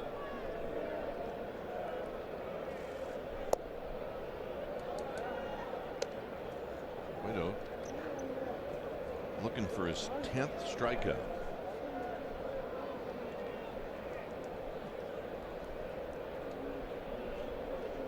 Here it is.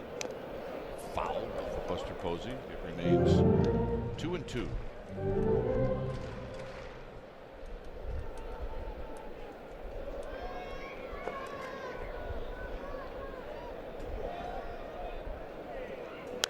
Foul back. You got a fastball at 92. That's many pitches now for Cueto. 103. This might be the time for that little quick pitch. What do you think? There you go. Right there it is. Get on the ground foul again.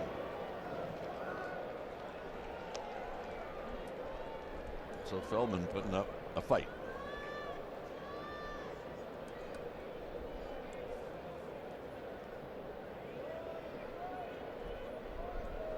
Got him. Double digits now in strikeouts. And that'll bring up Billy Hamilton.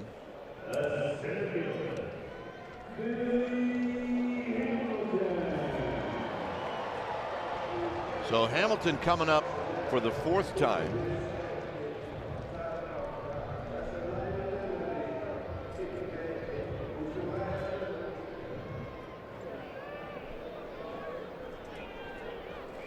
And he takes up and in, 1 ball and no strikes. 6 at bats on Friday. He had 6 at bats last night, and this is his 4th at bat. So he's had, this will be his 16th at bat.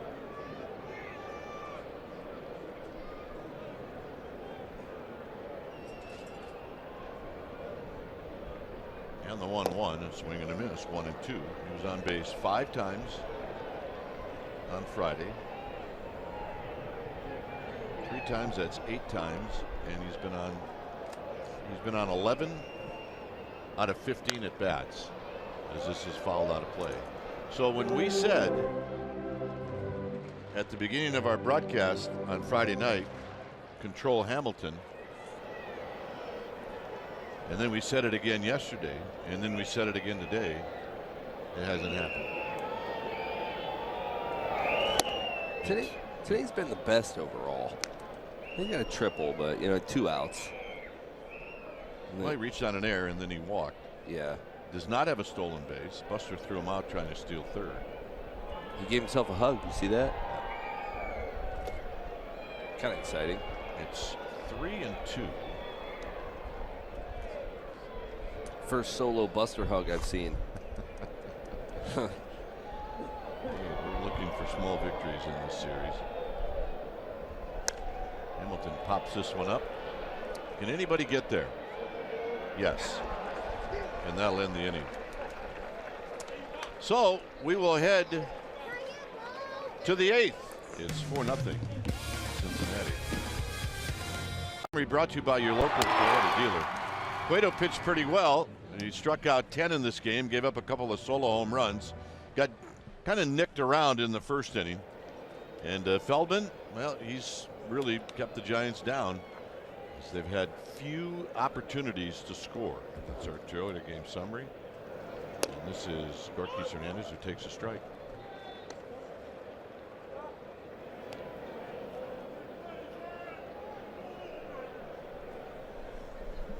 Hernandez is struck out and he's popped out.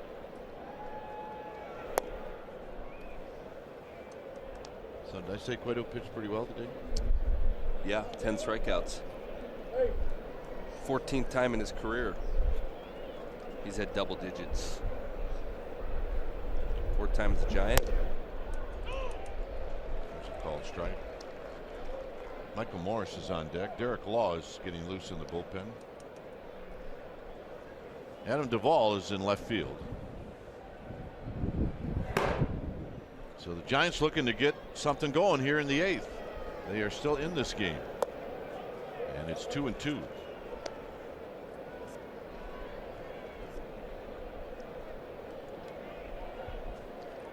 There's Duvall. This will be pitch number 94. Cueto-itis. Feels better now. Lifted into right center field, hit pretty well. Can Hamilton get there? He cannot. As it bounces up against the wall, and Hernandez has a double to open up the 8th inning. Could possibly be happy hour for the Giants. It's 5 o'clock somewhere. So here's Morris. Yeah, I believe it's 5 o'clock in Milwaukee.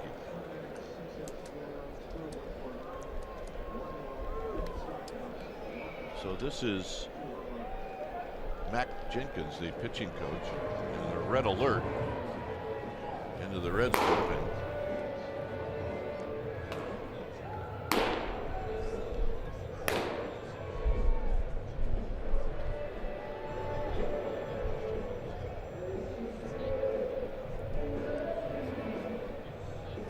So the conversation is over,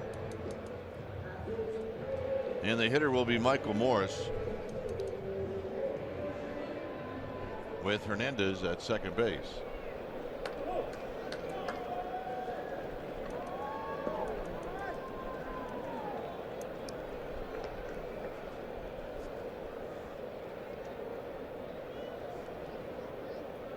Feldman to Morris. It's a strike. It's 0-1.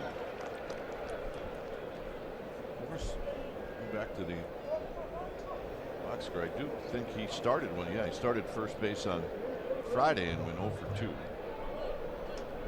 Yeah, he's 3 innings. Probably slept good that night. Probably did. Here's the pitch. It's another fastball, and it's 0-2. Now, Mr. Morris will be in the swing mode with Panic to follow, and then Belt. If you're going to tack on some runs, this is the spot where the bottom of the order can set up the top of the order. And a 3-pitch strikeout. That's one of those where you took 2 that were pretty good, and the one you swung at, you just felt like it was too close to take.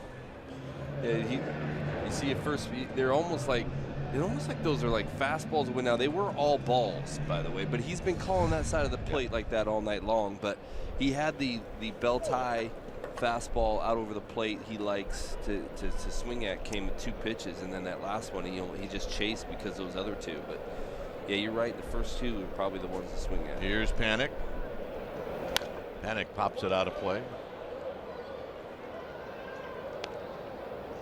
Panic reached on a bunt in the 6th inning.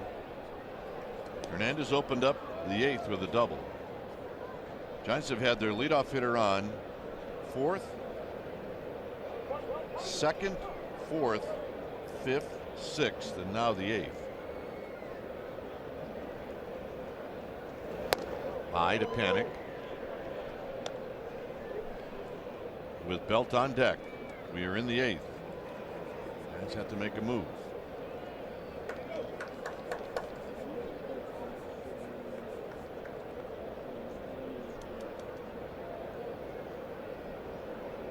The pitch. Nope, high. 2 balls and 1 strike. Panic's going to look for that ball to come about 4 inches closer to him, and then he's going to turn and burn on it. Shallow and right is shoveler. Not a bad strategy in this park. If it's over your head, it's likely going to be off the wall or over the wall.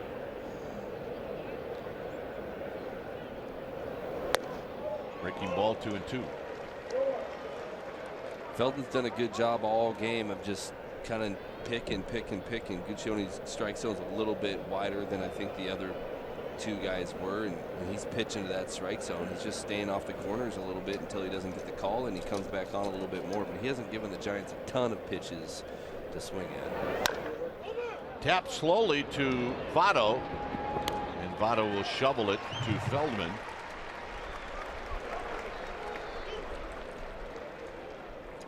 So 2 outs for Brandon Belt, and Hernandez moves over to third. But you're right, like you said, this is the time to do it. This is the time to do it. You're in the right spot. If Belt can get on here, then you've got the big boys coming up, and then if you can pop one, all of a sudden you got a game. Belt is 0 for 3. And he takes a called strike.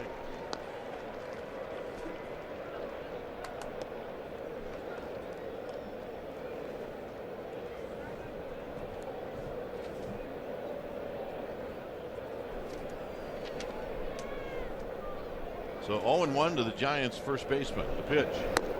Very high. Belt on this road trip, which started out in Los Angeles, is 3 for 18.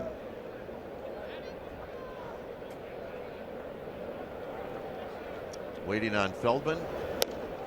1-2.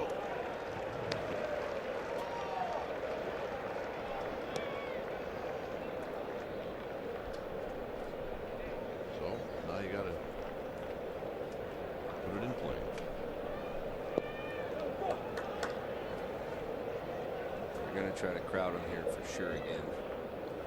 There's the target into Belt. And Belt hits it on the ground to Votto. And that'll end the inning.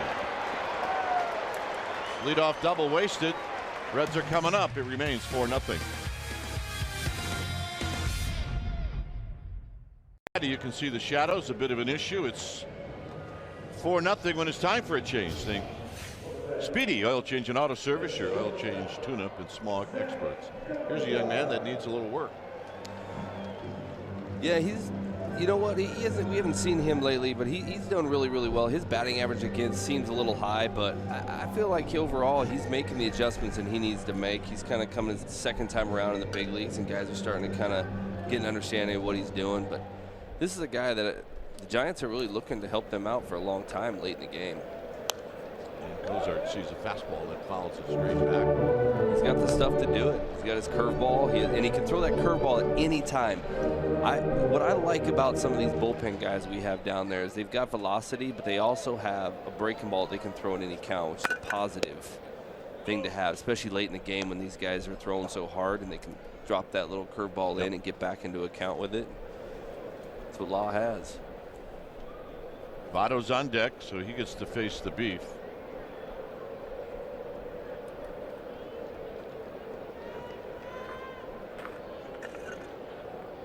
And the 0-2. Foul down the right field line and out of play. A little herky-jerky motion from Law. Herky-jerky. He's learned the quick step from Cueto. Sometimes I think he's still learning when to use it, though. Sometimes he pulls it out, I think, at the wrong times. But for the most part, he's been learning how to pitch and change speeds with not being a velocity guy, and then being able to change your speeds with your fastball is only a positive. And if he can do it the way Cueto does it, that 95 becomes 100 to these guys sometimes. And the 1-2 pitch to Cozart. And pretty good take on his part.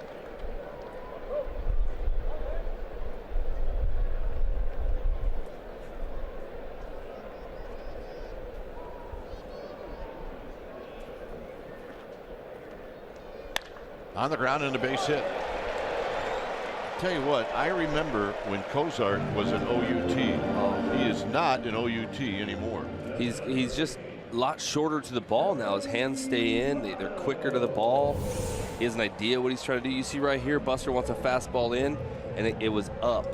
It's up, and these guys are not missing that top of the zone fastball inner half. They're either smacking it as hard as they can through the hole where the infielders don't have a chance, or they're placing out in the second deck, and we seem to be missing a lot there. And look, I think it could be mound issues. I don't like making excuses, but you're going to see a lot of these flat mounds. It'll do that to you. And what we tried to do, what I tried to do at times, and there was a lot of veteran guys that did it, when they can know that the mound's flat out there, a lot of times we'll back the catcher up about 3 feet in the bullpen, and then we actually start throwing about 3 feet down the mound, allowing us to throw on a flat mound. So when we come in, we don't have that arm angle adjustment, and our sight points are better. You just have to know which mounds to do that on. And there's a breaking ball for a strike. Now, how quickly do you realize that the mounds are different? I mean, does it take a game? Well, by now they should know that. Now, some of these guys don't necessarily know to do that, and that could be some of the veteran guys need to remind guys of that. But if they're not doing it, they won't remind guys. But there's not a lot of mounds in here like that. I felt like Milwaukee's tended to be like that. I almost felt Milwaukee was higher out there than it was in the bullpen. And sometimes the bullpen mounds aren't the same. They don't take as much time to fix them as they do, obviously, the game mound.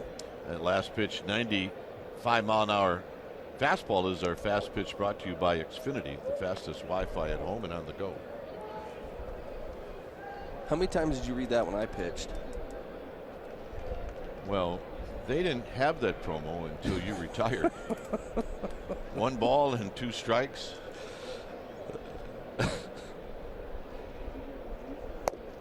No, Votto's not going to help you out. It's 2-2.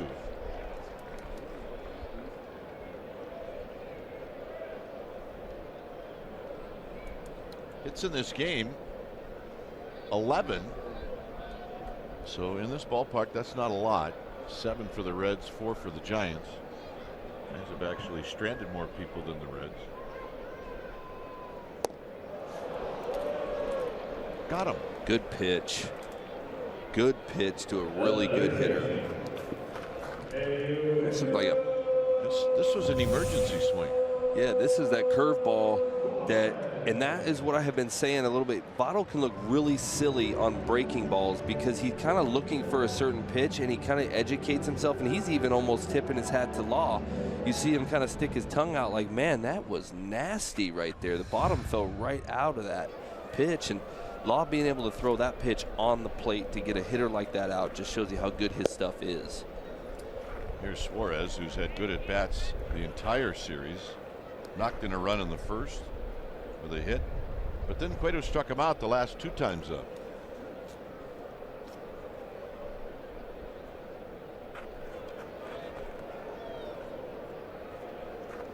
Swing! Ain't gonna miss.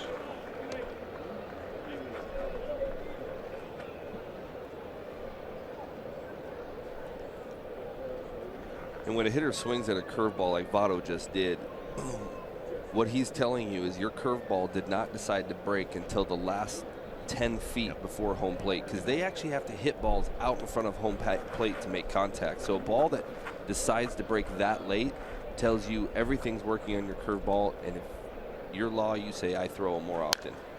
High and foul and out of play. So it's 1-2, and now he's in a spot where if you'd like to try that curveball again, he can do it.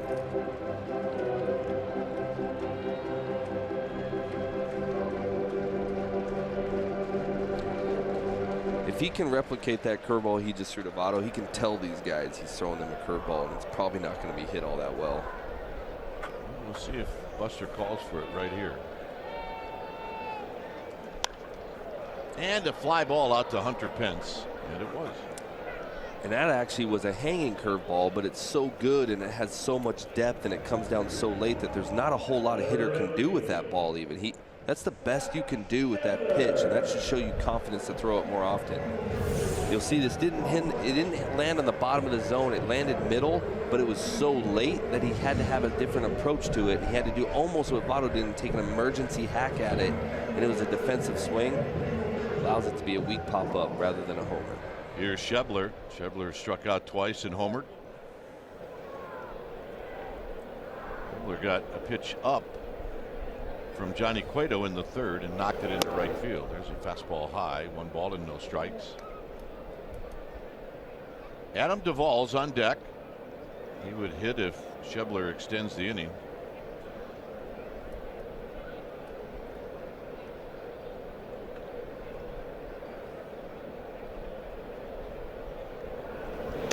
And that got him. So Duvall is going to hit.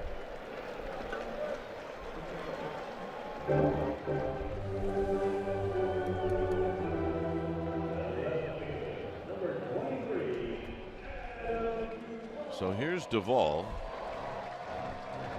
Duvall, it is home run against his old teammates in last night's game. And the one he hit last night was his 9th.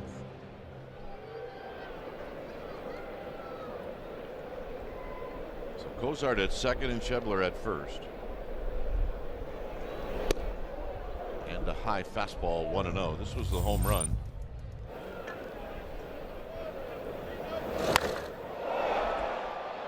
See, that ball came right back to the middle. They're not missing a lot of those. No, they are not. Just look at the home runs and RBIs. Here's the 1-0. There's a strike. 1 ball and 1 strike. Ball will get a new baseball, rub it up.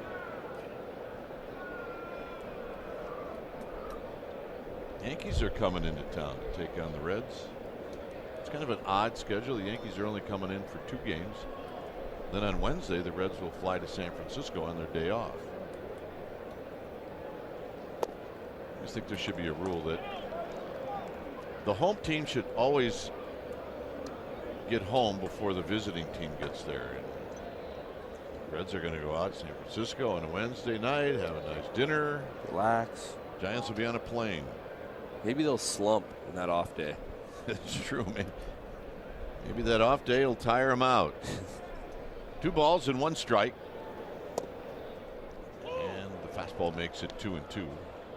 Although things could be worse. The Giants could be playing a night game on Wednesday and then fly home from New York. It's happened to them before. It has happened before. Usually one of those Sunday night games that wear you out. Here's the 2-2. And he struck him out with a challenge fastball, and that'll end the inning. So the Giants, here's their shot. It's Pence, Posey, and Gillespie, and it's 4-0. Stream the Giants on the go. This season, you can stream every NBC Sports Bay Area Giants broadcast on your desktop or mobile device. Giants game stream on the go on the NBC Sports app. Get it today. 4-0 Reds. Feldman going to try to close it out as he'll face Hunter Pence. And Pence takes high and wide, and it's 1 ball and no strikes. 2 career shutouts for Feldman.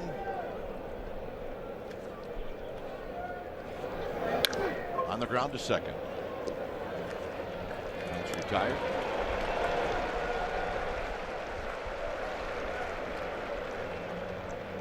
And that'll bring up Buster Posey.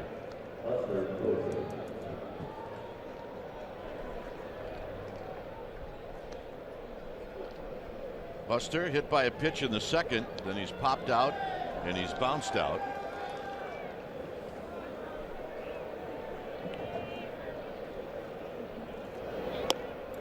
And a called strike.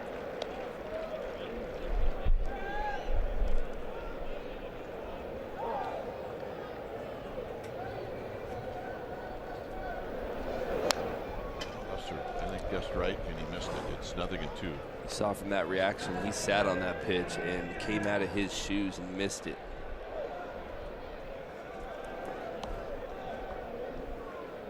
He's trying to hit the scoreboard. I think he was.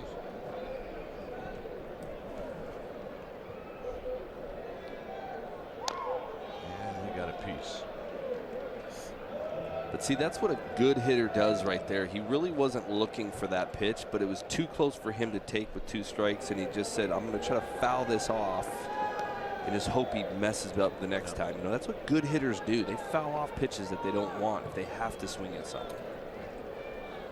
Well, he fouled it off to see this pitch right here. Close.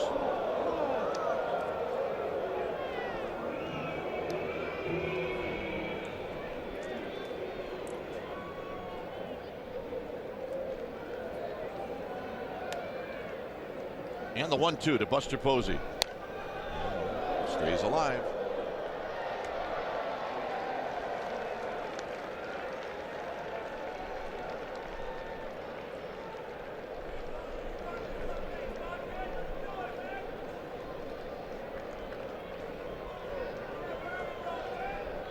Connor Gillespie on deck. And Feldman to the plate. Mr. Bouncing ball up the middle. Almost hits the bag, and Peraza throws him out. How did that not hit the bag? It sure looked like it was going to. And only because you've been in a squat for 9 innings did Buster Posey not beat that out.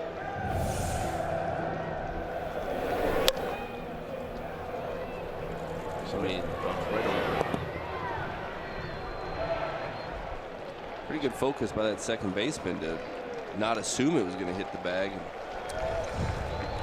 Turned out to be a really nice play. So here's Gillespie. Connor Gillespie is 0 for 3. And he takes the first pitch wide, and it's 1 ball and no strikes. Giants have 4 hits in this game, and they've spread them out. They've not had more than 1 hit in any inning. There's a strike. Feldman is sniffing the barn. He's got 116 pitches.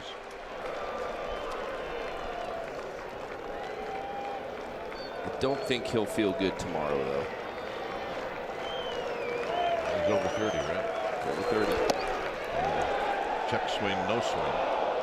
2 balls and a strike. Well, if you're Connor Gillespie, your job is get Christian Arroyo another at bat, and then have Arroyo get Nunez an at bat. Play it out. Here's the 2-1 to Gillespie. 2-2.